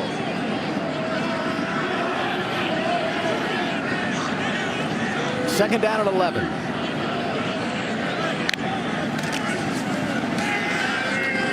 Dump it right side, incomplete. Threw it behind Ford Wheaton. And now 3rd and long. So you come out, you get the big running play, and then you get hit behind the line of scrimmage, and now you face 3rd and long. Not a great situation for Garrett Greene. We'll see how he handles it as they go fast one more time. He's going to take off. Now he passes. And that one might have been, was it deflected? I don't know. That one came out funny. Either way, I can tell you right now, Adam, it wasn't deflected. I can tell you that. That was so bizarre. We talked about the conditions, and it's wet out there, right? So he's getting out, and he's made this play all day, and the ball just flips and slides out of his hand. I couldn't tell. And you can tell he's like, well, I cannot believe the ball just slipped out of my hand. You know what I mean? And those are things that just can't happen because now you give OU the ball right away, and they found a lot of momentum in that last half. Punting situation here for Strahl. Boots this one from his own 20. Takes a West Virginia bounce. And the Sooners will have it at their own 18-yard line for their first drive of half number 2. The last meaningful drive for Oklahoma was a touchdown, and it came because of big plays in the passing game and the run game. When Oklahoma is really good is when they have balance, right? They cannot just solely lean on the run game, even though their running back Gray has been outstanding. We talked about in the beginning of the game that he will be the reason they dominate this game and become bowl eligible. But they have to find a way to find variety and take those shots downfield that they want to take with Mims and the rest of the crew. Willis, the tight end, goes in motion. Quick pass as they get it to Gray. Lined up wide. The running back has his 3rd grab of the afternoon, close to first down yardage. People are probably looking because we saw a play earlier where he was across the line of scrimmage and they was blocking. He caught that ball before they started blocking, so that makes it fair. He's a receiver on first down. On second down he carries, and he's got enough for the first down. Over 1,000 yards of total offense on the year. He can catch it and he can run it. He's been very, very good this season. This time Gabriel keeps, and he's hit behind the line of scrimmage and dropped. Jordan Jefferson pulls him down. That's a nice job by Jordan Jefferson. Find a way to scrape around and go tight to the offensive lineman. The offensive lineman pull to counter on the other side. He stays tight. 2nd and 14. They're loading it up, going deep. This is Mims, incomplete, and a flag is thrown. He got behind Malachi Ruffin, and he did a great job of coming back to the football. Yeah, I mean, you say, well, the ball's underthrown, and it's good that the receiver returned back to the ball because if he doesn't attack to go try to get the ball, this call isn't made. That's a nice job by Mims. Pass interference. Defense, number 14. 15-yard penalty and automatic first down.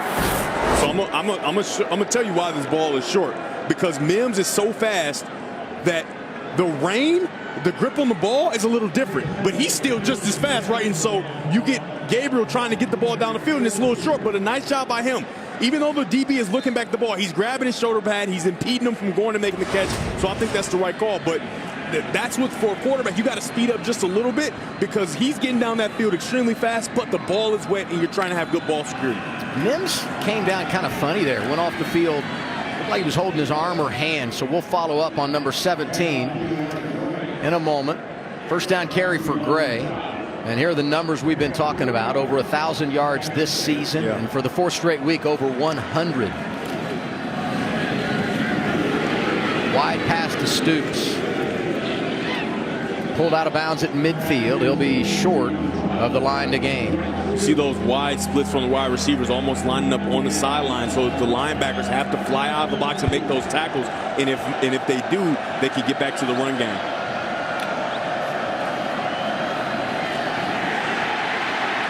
Gabriel with great effort after he was hit. I don't think he got there, but boy, he did a great job of trying to keep it alive. And, you know, he has not really been able to find much footing on the ground today as a ball carrier. Yeah, Exree Lowe was right there waiting for him, playing great assignment football. When you get in that triple option type of football that OU likes to play, if you're West Virginia, you have to play great assignment football. He has the quarterback. He stayed with him, but I bet he wishes that he could have held him from getting a little bit closer to the first down.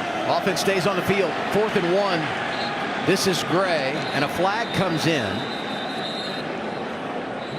By the way, we mentioned Mims went out after the pass interference call. He was back in the game there for that 4th down, so apparently he's okay.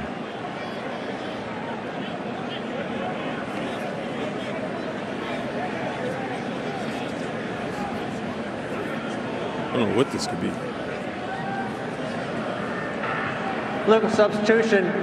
Defense, number 91, 12 players on the field. Number 99 was also offsides. 5-yard penalty. The result of the play of the yardage of the 1st down. I mean, that's got to hurt because if you're West Virginia, you stop them.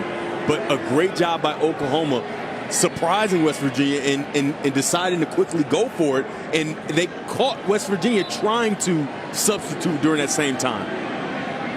Javante Barnes in at running back, the freshman. And this one gets away, slipped out of the hands, it looked like, for Dylan Gabriel as he came back. That was a lot like what happened to Green on that last drive for West Virginia. Yeah, you're gearing back to get this ball down the field, and the ball just kind of slips out. Oh, give a lot of credit. Out. Yeah, Dante Stills got there. And he's meant so much to this West Virginia defense. Yeah, he's attempting to go catch his father in sacks. Yeah, his dad Gary, tremendous player here at West Virginia. There's one for him. Strip sack. 2nd and 16. Big hole for Barnes, who runs it inside the 40. And he'll be close to the 1st down. It'll bring up 3rd down and short for the Sooners. Anton Harrison, big number 71, pulled on that play and does an amazing job getting up in the hole and clearing the way so that they can get close to a 1st down. Nice job by Barnes. 3rd down and 2. Ball spotted at the 36-yard line. Opening drive, 2nd half for Oklahoma. There's no safeties back. Even though it's short yards, I'd take a shot. They're going to keep it on the ground. And Barnes is not going to get there. Lost a couple of yards. Marcus Floyd comes through to make the stop. Just too many guys. 1, 2, 3, 4, 5, 6, 7. 7 guys sitting there waiting for the offense. And if you run the ball into the teeth of this defense, they don't have any safeties back. You add another 8th guy on the outside, number 10, Jared Bartlett.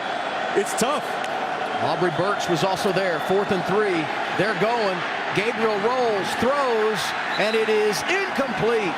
Turnover on downs for Oklahoma, I do believe. Yes. It's a great job by West Virginia. They understand that the inclement weather is not allowing the quarterbacks to grip the ball well, so they're gambling. They're saying, you know what, we'll just put everybody down in the box, knowing that you're going to run the ball and try to stop you. Sooners were moving. Tremendous response by the West Virginia defense. Mountaineers have got it when we return.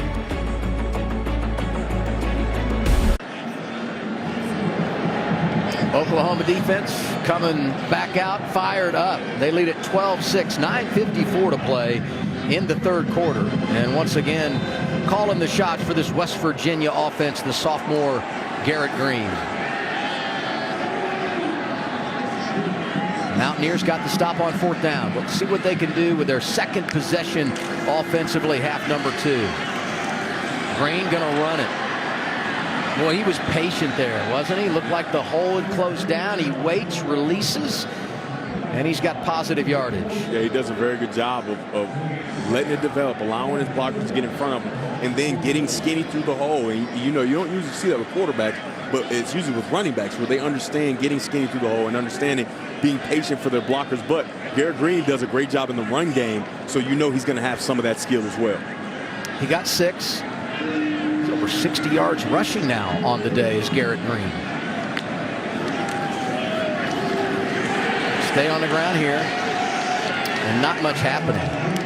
First carry of the day for Jalen Anderson. So this will be 3rd and 5. Good job by the cornerback, C.J. Colden, coming on the outside and being the force player. Sometimes Oklahoma plays a cover 2 trap defense where the corner sits inside and allows receivers to go outside, and he is the force player to the boundary. That's a nice job by him. I think you got to put him on the move. You got to put him on the move, get him in a spread out situation, allow the bottom guy at the bottom of the screen to clear out. That was Ford Wheaton in motion, lines up wide. Green keeps it, breaks a tackle across midfield. He's got the 1st down.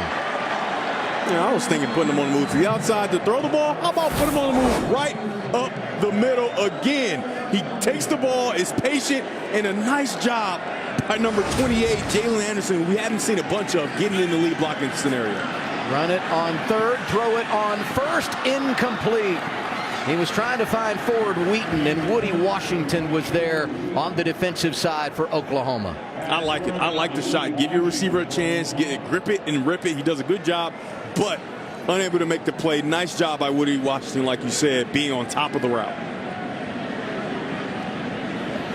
And Green has really shown in limited opportunities today, he's got all the tools to make it happen and put so much stress on the defense because of his ability to run the football. 2nd and 10. He's in trouble here, and he's going to go down, but he's going to be bailed out. That is a face mask. Mason Thomas comes through, but a little too aggressive, and what would have been third and an eternity is going to be first down for the Mountaineers. Personal foul, face mask, defense, number 32. 15-yard penalty from the previous spot and an automatic. First down. I mean, the true freshman makes a huge mistake, and he never even lets it go. Like, he just takes him all the way to the ground by the face mask, and he knows it right away. He's a player that's got a future. I mean, 4-star player coming out of high school. He's getting some real opportunity here on this Oklahoma defense, but that's a big mistake for him, and it continues this drive for Green and the Mountaineers. If you go back to last week, you know, they talked a lot on the Oklahoma side about playing with discipline, avoiding penalties. And a big one right there. The carry for Johnson on first down. At some point, they're going to have to get Paulin Day and Traylon, the tight ends, 88 and 81. They're going to have to get them a bone thrown at some point because they are doing such a good job coming across the formation and taking on these defensive ends and kicking them out in the run game. Here's 81 right there. Here he comes again. Up, leading through. Very nice. They keep it on the ground. Jalen Anderson the carry.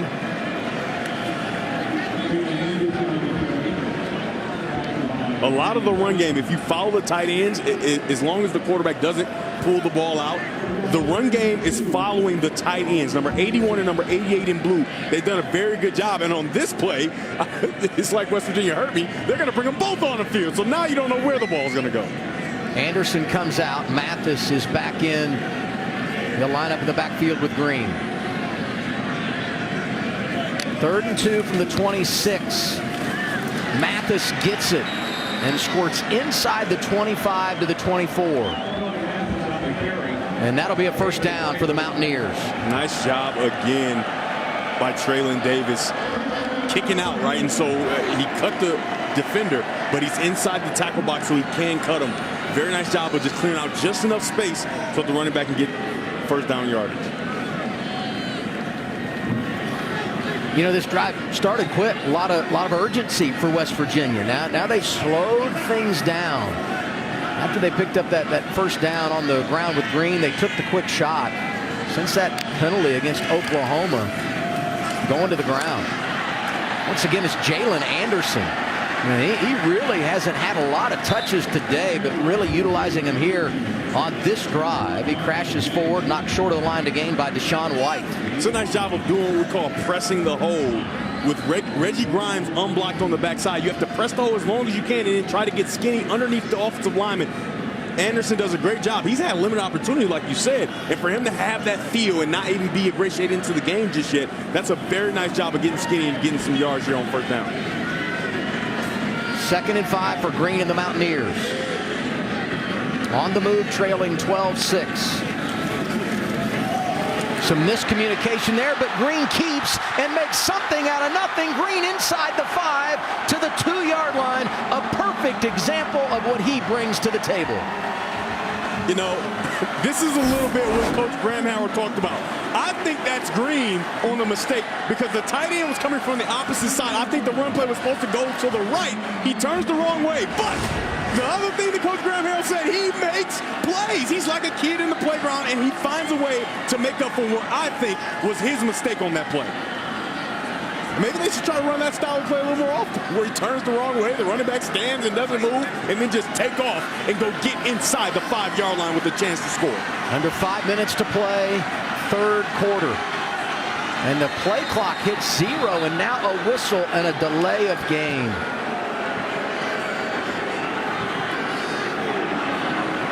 Delay game. Offense, 5-yard penalty. Still first down. Adam, I don't know this for a fact, but I'm just telling you, that's Graham Harrell up in the booth losing his mind because his quarterback turned the wrong way, and then he gets this big play, and he's all flustered trying to get a play call down to the offense. Now, I don't know that for a fact. That's just what I'm thinking, because that was a play that he didn't expect to happen. But this is huge, because when you go from the 2 to the 7, it changes everything about what you do as a play caller. I don't know if they have enough over here to count for the quarterback run to the left. Green fakes to Mathis. He is coming near side, and Oklahoma's there waiting on him. It'll be second down and goal. It's a nice job. They didn't do enough to get Stutzman sucked in, and the offensive lineman, the defensive linemen were able to stop Green before he gets in. There you go, Graham Harrell, the amazing stat-making, record-setting quarterback. He was a machine first year as offensive coordinator here at West Virginia. Fun to talk to him early in the week. Yeah. And he was excited about Green's opportunity to maybe put some drives together, and he is rewarding Graham Harrell for his trust. Second and goal. They're going to pass it. Ball deflected and incomplete. Well, that one went in the air, and it was dangerous big time. So now it's third and goal. I want to go back to something. West Virginia scores late in the half. They trail at 10-6. Snap is bobbled on the extra point, and ultimately fumble taken the other way for 2 by Oklahoma. You could be in a situation here where a chip shot ties the game. Now you need a touchdown to take the lead. A field goal only gets you within 3. OU's been very aggressive flowing to the ball. I would say throwback screen here. They throw it left side, and it's going to be caught. Touchdown, Bryce Ford Wheaton.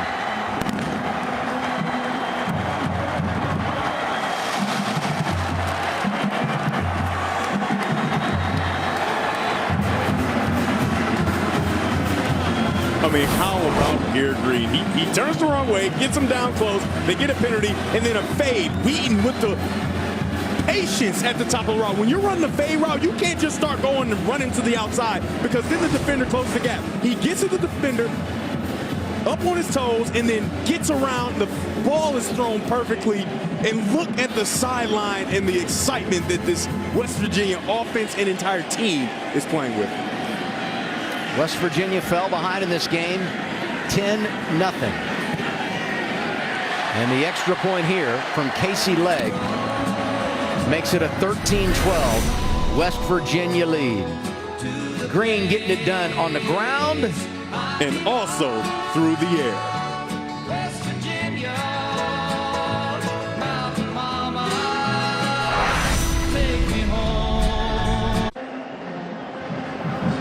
It had been a while since West Virginia had a lead in the second half, but that streak has come to a close. Mountaineers on top 13-12 over Oklahoma.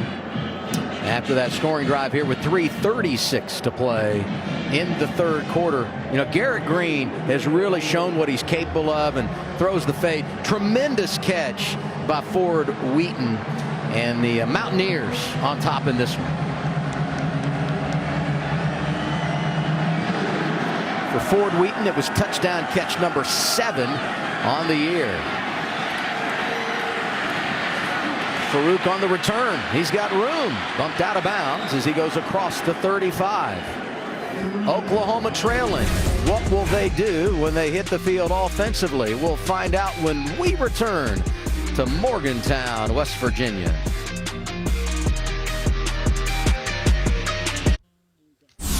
Typically, in Morgantown, when Oklahoma and West Virginia get together, it is off the charts. That's what we had here in 2018. I mean, it's always insane. You got Kyler Murray, Will Greer. Look at Kyler Murray getting on the outside. He always looks like an ant to me. Just an ant just moving as fast as he can with all these giants.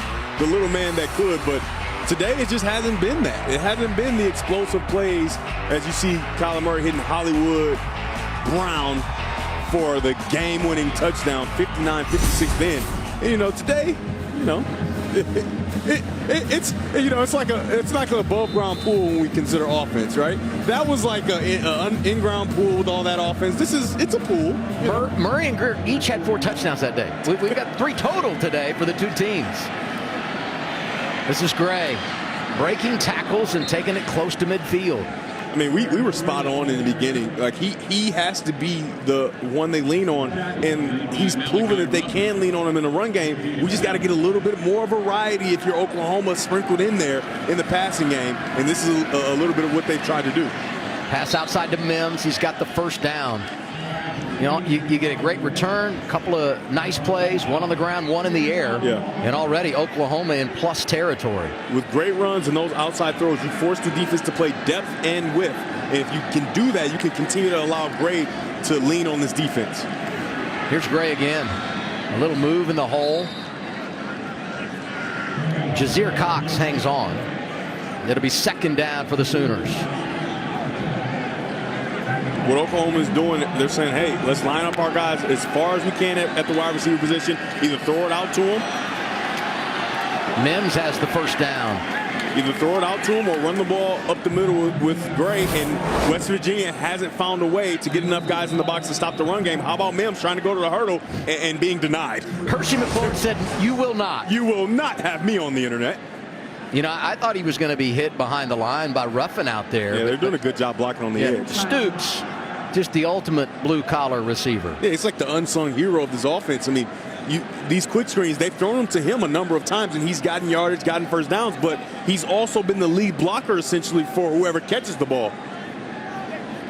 Yeah, of course, his dad, the legendary coach at Oklahoma, worked with us at Fox, so he's played both sides of it. Yeah, I mean, and the coaching staff was adamant he did not get anything because of his last name on his jersey. If his last name was Johnson, he would do just as well. He's blue collar, like you said, and we'll be back with Oklahoma trying to continue their drive. FS1 College Football is sponsored by Edward Jones. Life is for living. Let's partner for all of it. West Virginia leading at home, 13-12 over Oklahoma. 2:29 to play in the third quarter. The Sooners are driving. Our delay, by the way, was not a timeout by either team. An injury to one of our officials, the head linesman. That was the reason for the timeout.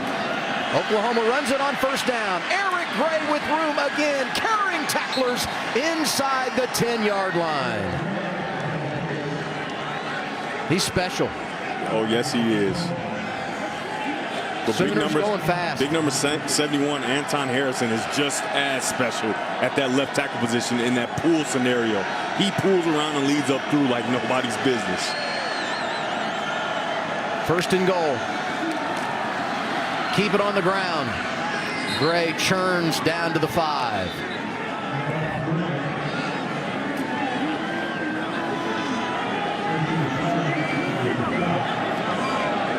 He's over 150 on the afternoon, is Eric Gray. He's got the ball here. Breaking tackles into the end zone. Touchdown, Eric Gray.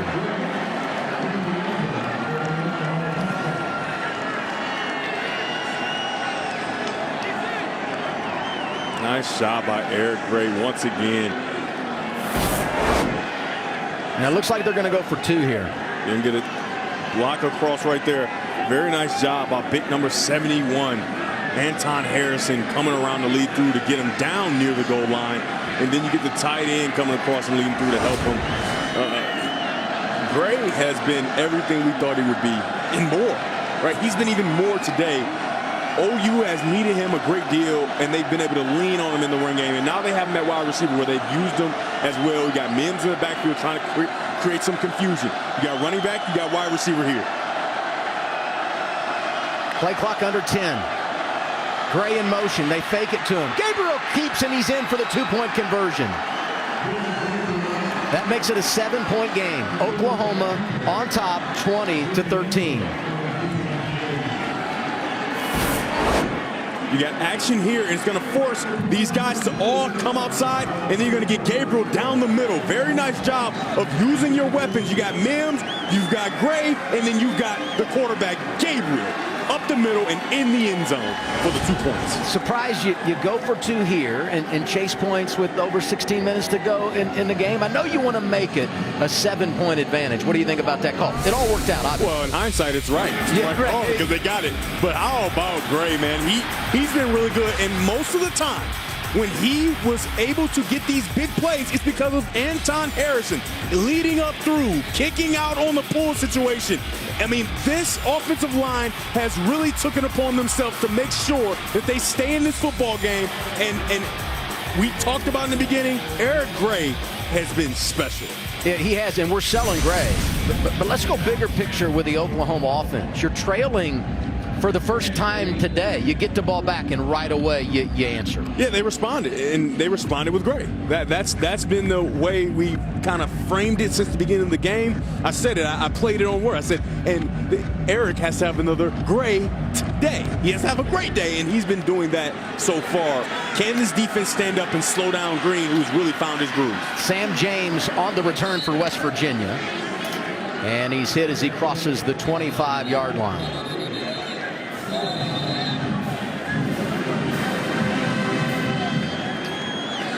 You know, the first 27 minutes of this game, not a whole lot happened. But late second quarter and throughout this third quarter, we've had a little punch. Offense is turning it up.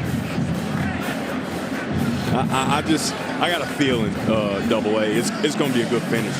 Right, whoever is on top and however it shakes out, it's going to be a really good finish because you got the duel between Garrett Green and Eric Gray in the running game, and for Green also in the passing game.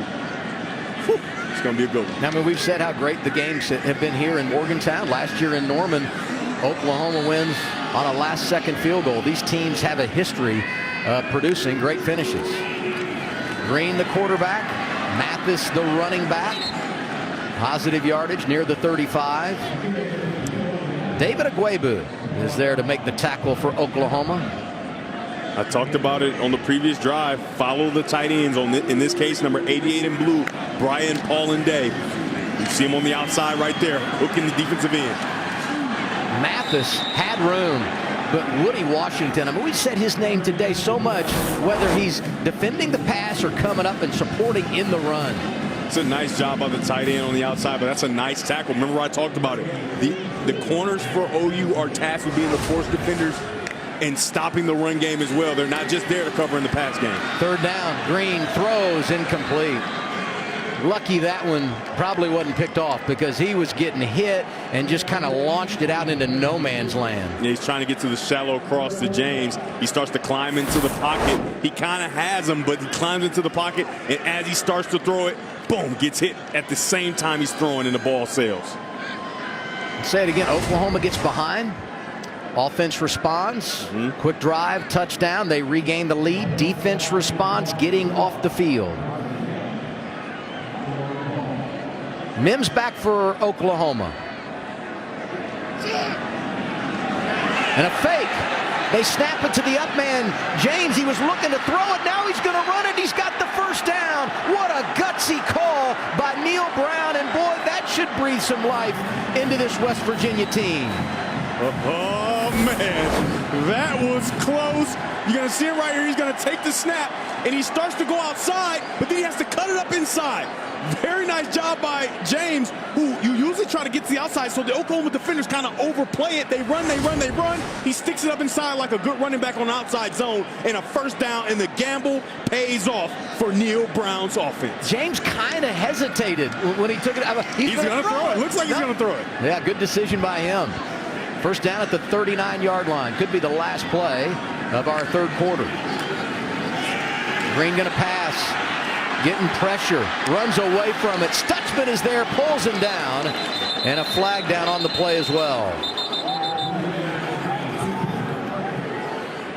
It's going to be a holding on Jalen Anderson, and I'm just telling you, I don't blame him.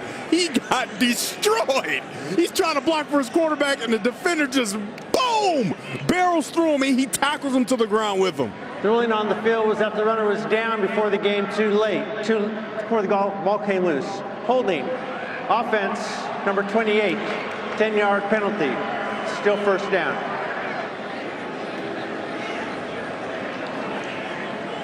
Man, I can't blame Anderson on that one, man. I can't blame him. He got destroyed. Redshirt freshman. Not enough days in the weight room, I guess. My goodness.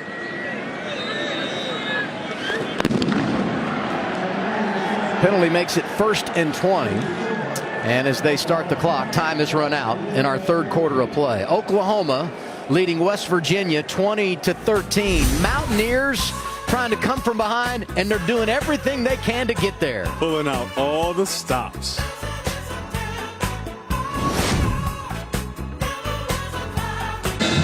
You want to be a running back at this level? How about Jalen Anderson learning what it's like to pass block? Marcus Stripling just buries him, and he has to put him in the headlock and hold him. At this point, I don't even think it's okay to even call a penalty on that young man. He's doing everything he can. How about Stripling? Man, 6'3", 245-pound senior out of Houston, Texas, giving Anderson all he can have. It's a big penalty because West Virginia just hasn't been able to drop back and pass the ball down the field, right? The center of the offense has been the run game, quarterback run, running back run. Let's see if they respond here. But remember, follow the tight end. Green 3 of 10 for 48 yards. Throws it inside. And Caden Prather's got the catch. Minimal gain on 1st and 20.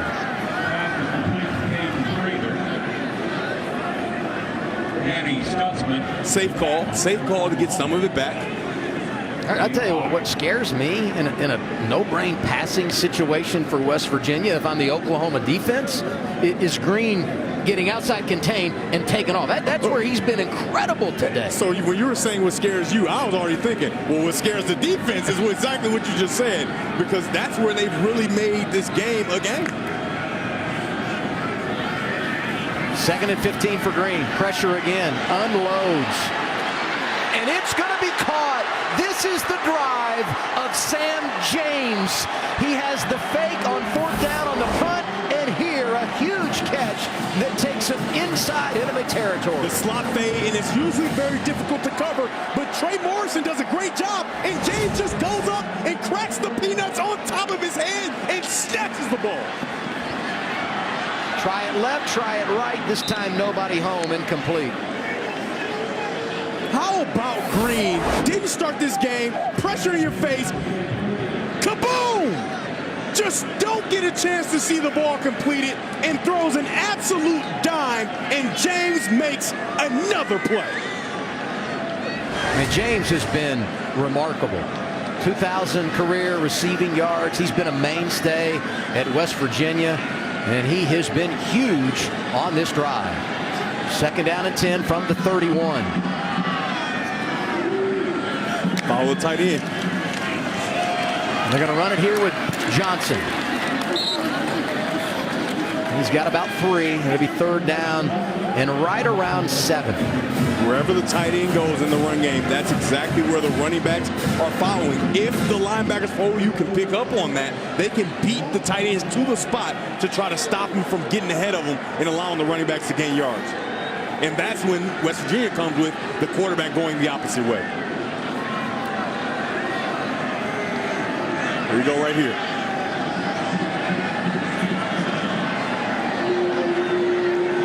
James in motion. Resets in the slot near side. Play clock under 5. They get it off. Fumble in the backfield, and who's got it? It squirts loose again, and West Virginia is going to recover.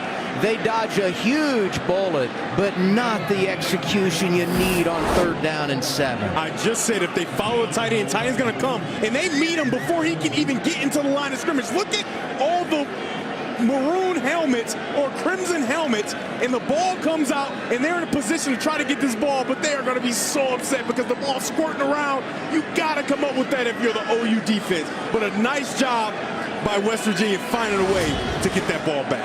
4th down, 4th and 16, but because of where you are on the field, they got a free play. The offense, free play.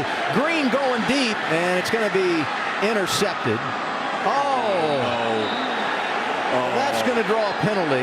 That'll negate the offsides.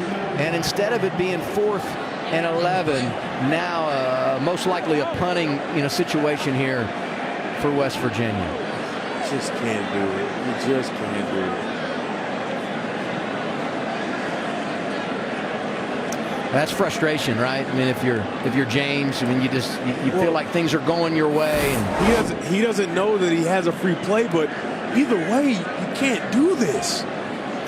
Like, he clearly is giving himself up, and he just decks him. that was C.J. Colton that picked it off and was sitting on it in the end zone. And this drive has been all about James. He's been so good. Fake punt, big catches, but that's a big mistake for him there. There is no foul after the play. Offside. Defense, number 56, 5-yard penalty. Still 4th down.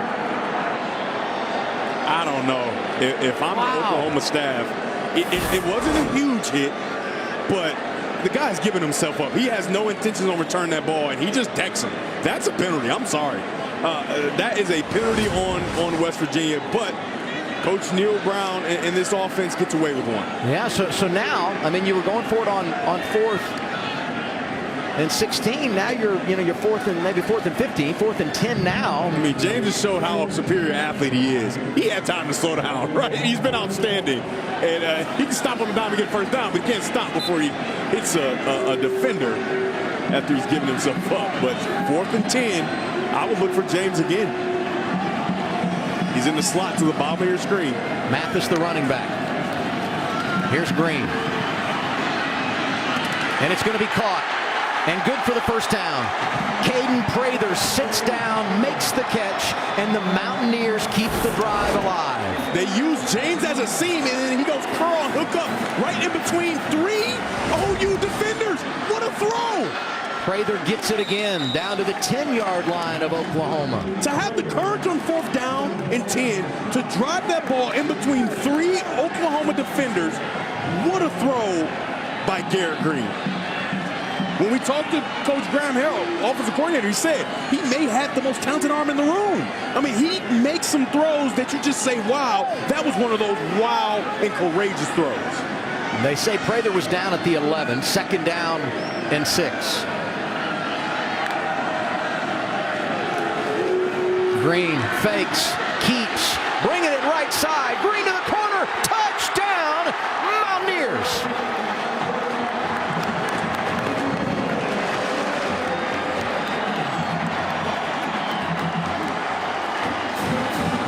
I told you, you follow tight. He's going to go here and then come back and lead around, and then Green is coming with him. Very nice design. If you follow the tight end, it'll take you to the play. The linebacker's following tight end, but he goes back, and Green gets underneath and powers his way into the end zone. A star is being born today in Morgantown, West Virginia, and his name is Garrett Green.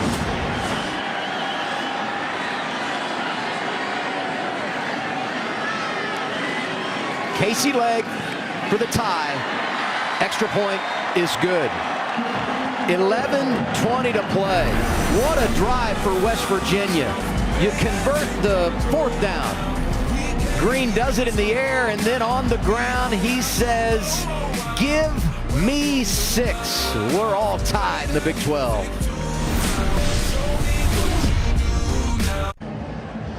Now let's take a look at some college football mayhem. And we'll get to that in just a moment. First, we celebrate with Green. Look at him. We talk so much about the energy that he brings to this football team. Yeah. And not only is he getting it done on the field, I sense his leadership is taking over on the sideline. Man, you see it all over the place in college football, professional football. The leader of your team has to be a guy with energy, especially if you're a team that isn't playing well, and he's brought a spark, and he's been really good. And now we get some college football mayhem with our mayhem moment, sponsored by Allstate. And it's going to be moments, because look at this mayhem that could have been a personal foul, right? So it will take you, rather than 4th and 10, you would have to attempt a 4th and probably 15 or 20, and then they don't get that penalty, and Green finds his way in the end zone. I told you, Adam, you got to follow the tight end. Oklahoma does it. Touchdown Green. I mean, there were like 7 or 8 mayhem moments Oh, yeah. on that We drive. gotta pick the bunch up, I mean, the fake punt, the fourth down conversion across the board. They did so many positive things. And here is the defense responding. Aubrey Burks hitting Gray in the backfield. Yeah, Aubrey Burks with a little mayhem of his own. And it's because the catch was bobbled by Gray. The ball's out there. Remember, there's still slip conditions out there. The rain has kind of settled a bit, but the ball is still coming from that wet ground. Farouk catching on the perimeter. He's got about 5 yards. Should be right around 3rd down and 7 for Oklahoma here. That play was so big. It seems like not a lot because he bobbles it or whatever. He gets the yardage, but it puts him back in position to stay on schedule. Even though it's third and medium, you would much rather have 3rd medium than a 3rd and long with this wet ball. Look at these splits. Receivers on the near side. Man, Way out here. Gabriel to throw on 3rd down. Airing it out. He's got Farouk, but it's incomplete. Malachi Ruffin was there defensively, and while he didn't really turn and make a play on the ball, he certainly distracted Farouk and had it knocked away. yeah, Farouk's going to go on the post, and he's beat him. Right, he's in front. He's got to step. Remember what I talked about earlier with the conditions and the wet ball. The longer you wait, the further they get down the field. And remember, it's wet for the quarterback, but for the wide receivers, they're running, and they are just as fast as they always are. And for Gabriel, he sits in the pocket. He wants to be sure that it's open. He waits to throw it, and it's too late. 3 and out for Oklahoma. Preston Fox calls for the fair catch, and he makes it at the 31-yard line of West Virginia. Mountaineers driving for the lead when we come back to Morgantown. Welcome back. Let's take a look back at that 3rd down. Here's Farouk. He's going to go on the vertical route, but the quarterback, Gabriel, is just not able to get the ball out. Here is when the ball has to be out. But you can see, Gabriel still hasn't started to throw it. So by the time he wants to throw it, he goes bounce, bounce, bounce. Then he throws it. He's too far down the field. He doesn't have enough arm with the wet ball to get it down there. And that's the difference between winning and losing. That's the difference between a conversion and a punt in West Virginia on the attack. Tie game, just over 10 minutes to play. Incomplete pass on 1st down. Weather may have been a factor there. It's raining again, and that one a little bit low to James. He couldn't hang on. Yeah, the rain subsided for a little bit, but the rain is back in full force. I mean, just look at all that water, precipitation coming from the sky. It's wet. That from Chief Meteorologist Devin Gardner. Like that precipitation. You like that? Follow the tight end. Green has rushed for over 100 yards today. The best rusher for West Virginia. And here he gives it to Johnson. He's hit for a loss. Downs comes through to get him. Ethan Downs, 6'4", sophomore, hometown guy from Oklahoma. Man, I like the way he plays football. I can just tell you, he's not the biggest guy on the field, but I love his intensity and effort to the ball. 3rd and 12, got to be careful here. Tie game. Green going to throw it. Pressured, rolling, penalty flag is out, and he wisely just throws it away. It's going to be a legal chop block by the running back. Big number 72, Doug Nestor, had his hand on a defender, and then at the same time, the running back goes to chop him. Cannot do that. We'll get the call from David Alvarez. Personal foul, chop block, offense number 72 and 26. That penalty is declined. 4th down. Yeah, so you throw it away on 3rd down. Yeah. No brainer. You decline the penalty, and now a punting situation for West Virginia. So we had talked about the offenses and the rhythm that they had found. Now the defenses respond. Yeah. Oklahoma goes 3 and out. Mountaineers go 3 and out. Sooners getting it back under 10 minutes to play. Yeah, if you're West Virginia, you try to throw a quick throw to try to get some yards on 1st down, but the rain picks up a great deal. It's dropped, and now you're at 2nd and long, and you're kind of reeling from the start of that drive. Strahl punts it. Mims is back, and he'll let it roll. Oklahoma ball. The countdown is on because the World Cup is just 8 days away, and on Monday, the 21st, Christian Pulisic and the USA play their long-awaited opener against Wales, and you could win $1 million. Fill out your World Cup bracket at foxsports.com. @bracket and play for free. Have you done your bracket? Are you eligible to win? I've not done my bracket, but I mean, $1 million. You just do put some names in a hat, pull them out, put them in the. I'd never see you on Saturday afternoon again. Ball just across the 20. And if you need to make it happen offensively in your Oklahoma, you ride the shoulders of Eric Gray. He's had an incredible afternoon, over 160 yards rushing, a couple of touchdowns. Go back to what you know. He's been a big-time workhorse. He gets it again. Room to operate over the left side out near the 35-yard line. He's come on so strong late in the season, and it's so important because this is a time in the game where you want to be able to finish a team, right, and possess the ball. And if you can get a 9-minute drive down to go score, that's exactly what you want if you're Oklahoma. First down for the Sooners. 3 plays this drive, 3 runs for Eric Gray, and each of them getting at least 5 yards. The way they run the ball, I slow down some. The way they run the ball, they can hold this ball and not give West Virginia another chance. So you're not going 4-minute offense, you're going 9-minute offense? I'm going 9-minute, rains coming, Eric Gray offense. Hey, we said Eric Gray had rushed for over 100 in 4 straight games. He might hit 200 today. Shifty again into plus territory and down to the 36-yard line of West Virginia. Knocked out by Rashad Ajay, but what a run by Eric Gray. It's a nice job by Eric Gray, but he ruined my 9-minute offense play. He went out of bounds. But nice run by Eric Gray. And like I talked about, he's almost over 200 yards. He can be leaned on in the run game as they spell him for one play. Yeah, he is over 200 now. 25 carries, 203 yards. The average 8.1 for Eric Gray. And you said he goes out. Javante Barnes, the true freshman, gets the carry here. Barnes coming back from injury. How about this? Tie game, 4th quarter, wet conditions. True freshman handling the football. That's confidence, and he's delivering. Big run here on 2nd down and 8. Yeah, he's a top 10 running back coming out of high school. His junior season was canceled due to COVID, so he's played his senior year, and now he's here at this level playing. And like you said, trusting a true freshman to handle the ball in these wet conditions. 3rd and 3, Gray is back in. And they give it to him. And I believe he is going to be short.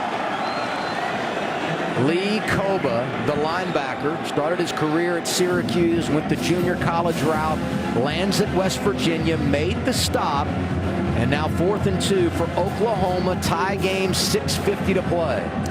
And I think this is a smart decision to punt. I think that they should punt and have them back deep, and maybe they're kicking a field goal. Yeah, they're lined up to kick the field goal. Zach Schmidt, 1 for 2. He missed from 55 early on. This one from 46. His long this year is 44. And the kick is off the upright and no good. I'm so glad I wasn't a coward. I wasn't a coward. I first guessed it. I didn't like it. I wanted him to punt it and pin him backwards. But the field goal looks like it might be good. Doink. Off the right upright. And West Virginia will take over right there. FS1 College Football is sponsored by Edward Jones. Life is for living. Let's partner for all of it. Tie score, Morgantown to West Virginia. Mountaineers and Sooners at 20 apiece. And they're supporting their kicker on the Sooner sideline, Zach Schmidt, who just missed from 46 yards, his 2nd miss of the day. I can tell you the conversation is you got to stay in it because we're going to need you probably to win this game. So you got to stay locked in and prepared to make a kick. West Virginia runs on 1st down. That's Mathis. Trey Morrison comes up to help make the stop. Crazy to me with what Mathis has been able to do.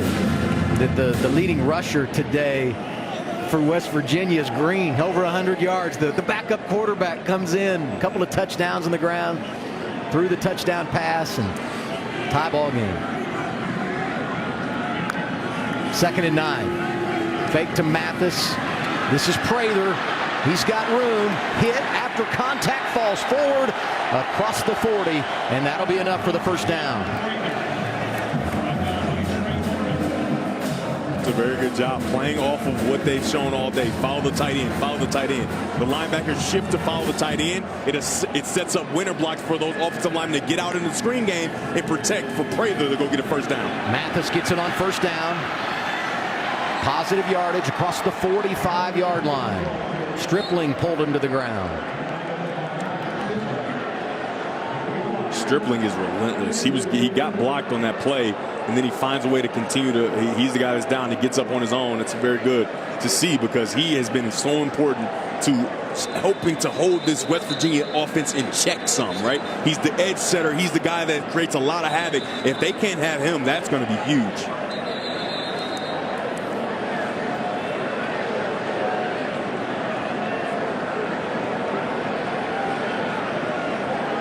Five yards on the carry. We'll make it 2nd down and 5.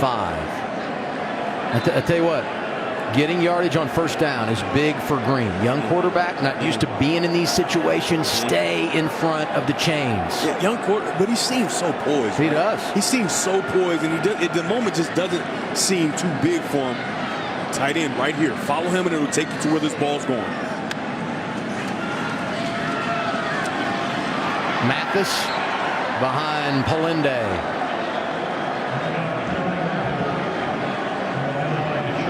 It'll be 3rd down for the Mountaineers.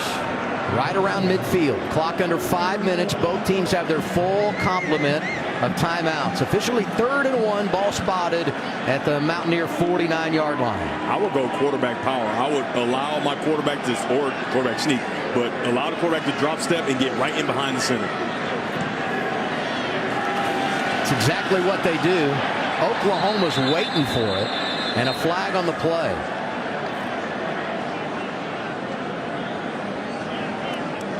I think it might be in the neutral zone. I didn't see anybody move on the offense, so I would think that OU got a little too close. How big is that penalty, huh? Yeah, if that's the penalty, that is going to be huge. I think OU got into the neutral zone before the ball was snapped. I'm not sure. I mean, we'd have to go back and look, but it was going to be close. He didn't get a big push that time. Offside. Yep. Defense, number 94, lined up in the neutral zone. 5-yard penalty. The yardage results in a first down. Yeah, it's Isaiah Coe. Right there, you can see he's almost across. I mean, that's kind of when the ball was snapped, but he lined up in the neutral zone, and that's why he's so far ahead of all the rest of his teammates and into the line of scrimmage.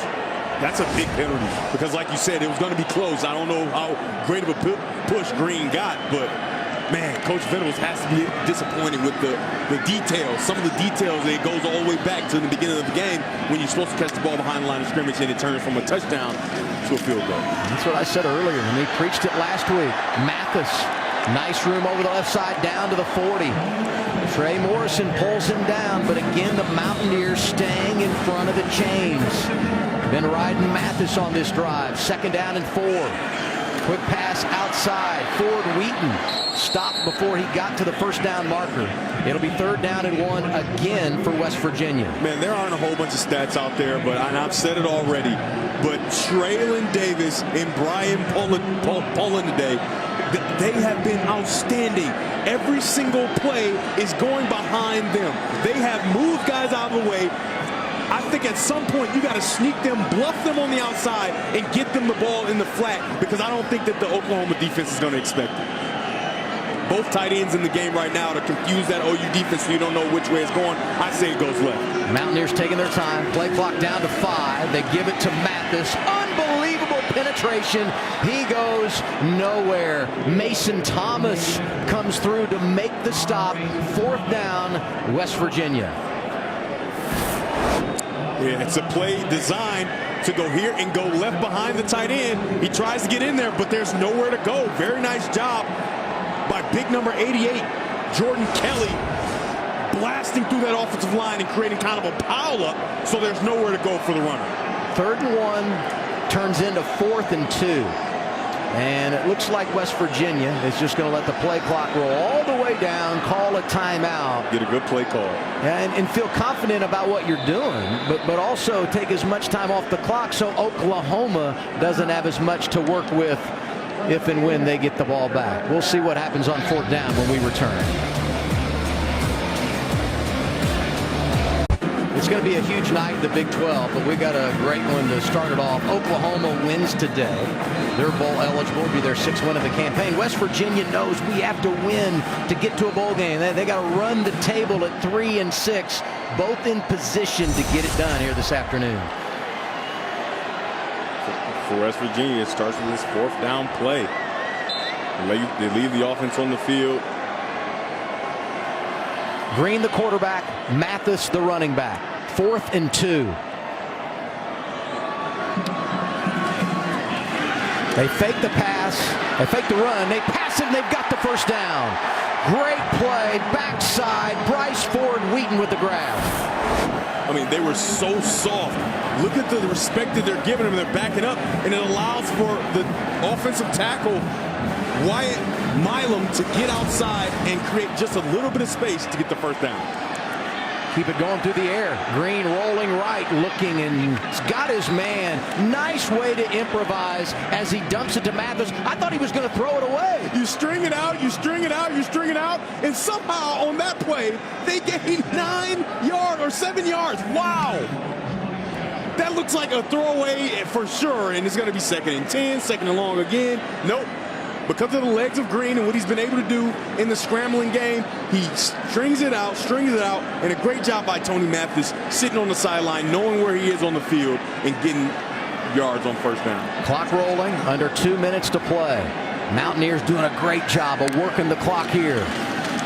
Fake to Mathis. Green keeps hitting the hole, spins away from the defender, and he's going to take it down near the 20-yard line. That's a first down for the Mountaineers. This kid has been a highlight reel today. I mean, in the hole, Stutzman has him dead to rights. Absolutely not. Spin off, touch the ground, find a way to get more, and another first down for West Virginia. Well, now you're in field goal range. Oklahoma trying to save some time on the backside. The Mountaineers have really put themselves in a great spot here.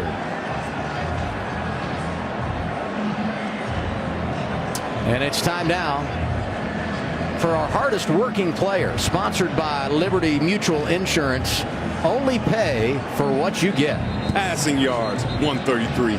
Rush yards, leading rusher in career highs in every single category. When we talked to offensive coordinator Graham Howard, he said, I'm really interested to see, and I think he's going to be good if he gets the opportunity to put some drives together in a full game. Well, today, against Oklahoma, he's finding out that he has himself a quarterback of the future and a guy he can depend on throughout the entire game. I am very happy for what Green was being able to do, but job not done.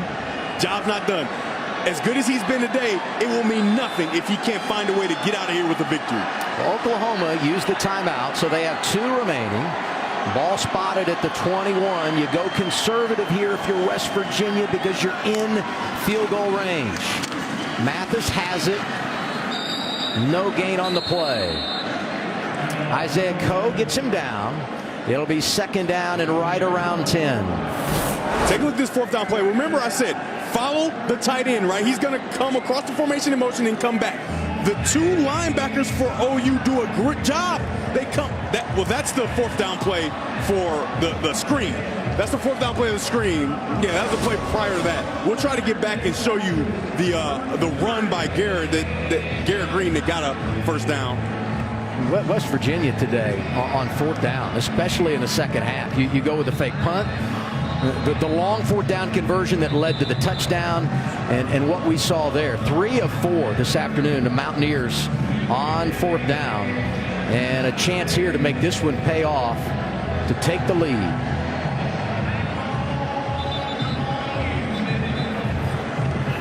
So the key thing, if you're West Virginia, you hand the ball off, even if Green keeps it, make sure you don't go out of bounds.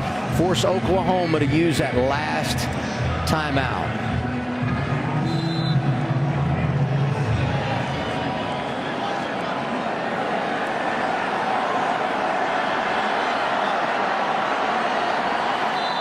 So many key moments in a tie game late. We'll see if West Virginia can finish the deal. They have never beaten Oklahoma here at home. They pass it. Ford Wheaton the catch. He's going to be short of the first down. He gets inside the 20.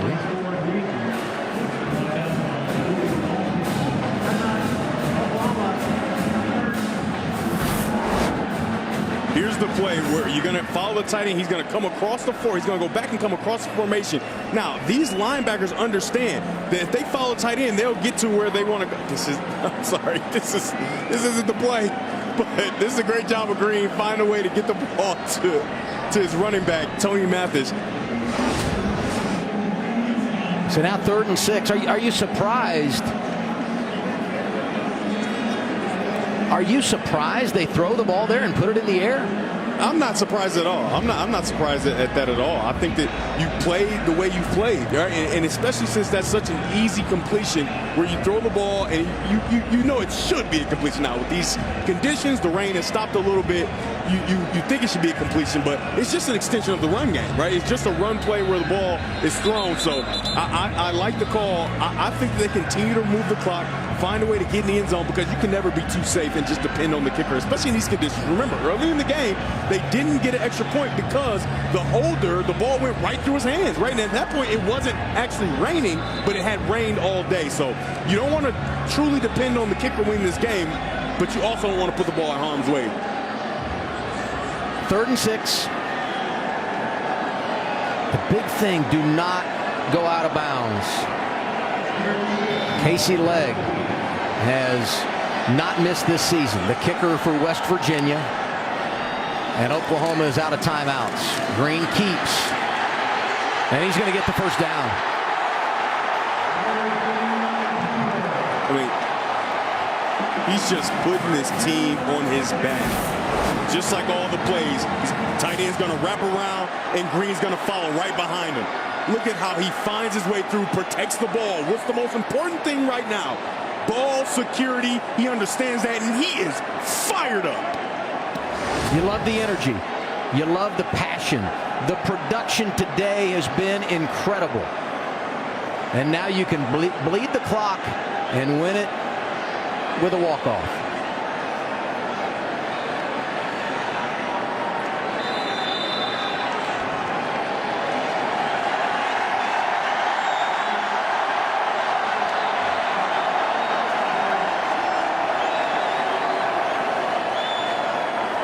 You can hear it at home. This Mountaineers fan base has really come alive inside the stadium. Louder than it's been all day.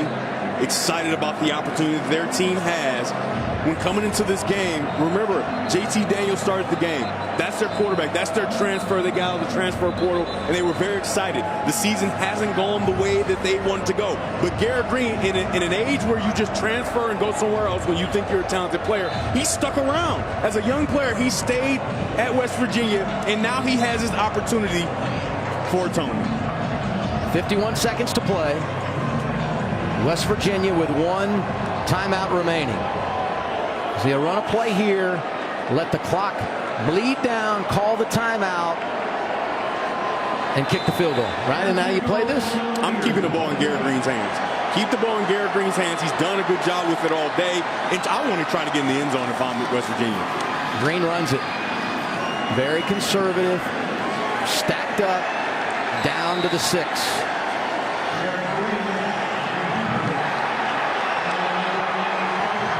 So about a 2-second difference here between the game clock and the play clock. And you got 1 timeout remaining to set up what would be a game-winning field goal for Casey Legg. You know, Oklahoma, they probably should have let them score, because that's the only way you get the ball back, right? Because, I mean, obviously nothing is for sure, because in this same area of the field, they dropped the snap on the field goal extra point, and they couldn't execute. I don't see that happening again. But for Oklahoma, that would have been your only chance to let them score. And you get a timeout here, and now it's all on the leg of Legg. Casey Legg, the kicker. 12 for 12 this year, as long as 38. But that's irrelevant, because this will be a chip shot. You can see the holder, Colton McGee, getting some practice holds. Remember, early in the game, West Virginia had to start chasing points because they bobbled the snap. It went right through the hands, tried to pick it up, fumbled, and it was returned for a 2-point score by the Oklahoma special teams unit. no hole bigger in his career. Austin Brinkman, the snapper. As you said, McGee will hold it. West Virginia has never beaten Oklahoma here in Morgantown. A win keeps your postseason hopes alive.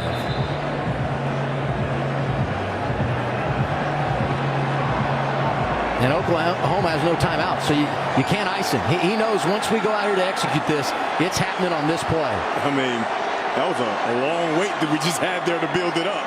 So he's had all the icing he needs. This is big. Going to be a 25-yarder from the hash.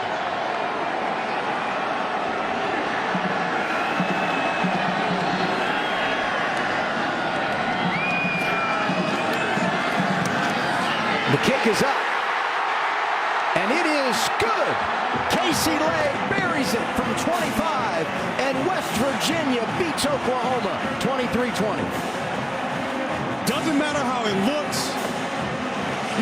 Doesn't look great going through. West Virginia's season stays alive with a chance to play for bowl eligibility. How about Garrett Green? He was the man off the sideline. Casey Legg uses that right leg and puts it right through the uprights, and a walk-off winner. And Venables can do nothing but smile. His team continues to fight. They've been so close in so many games, but the man of the hour right there, Garrett Green. He got his opportunity, and he delivered. Last time West Virginia beat Oklahoma, the 2008 Fiesta Bowl. A fun afternoon in Morgantown. They're singing Country Roads and celebrating a win over Oklahoma. 23-20 is the final. With Devin Gardner, I'm Adam Alexander. Now let's send it to Wisconsin, Iowa. Here's Dan Hellie and Petros Papadakis.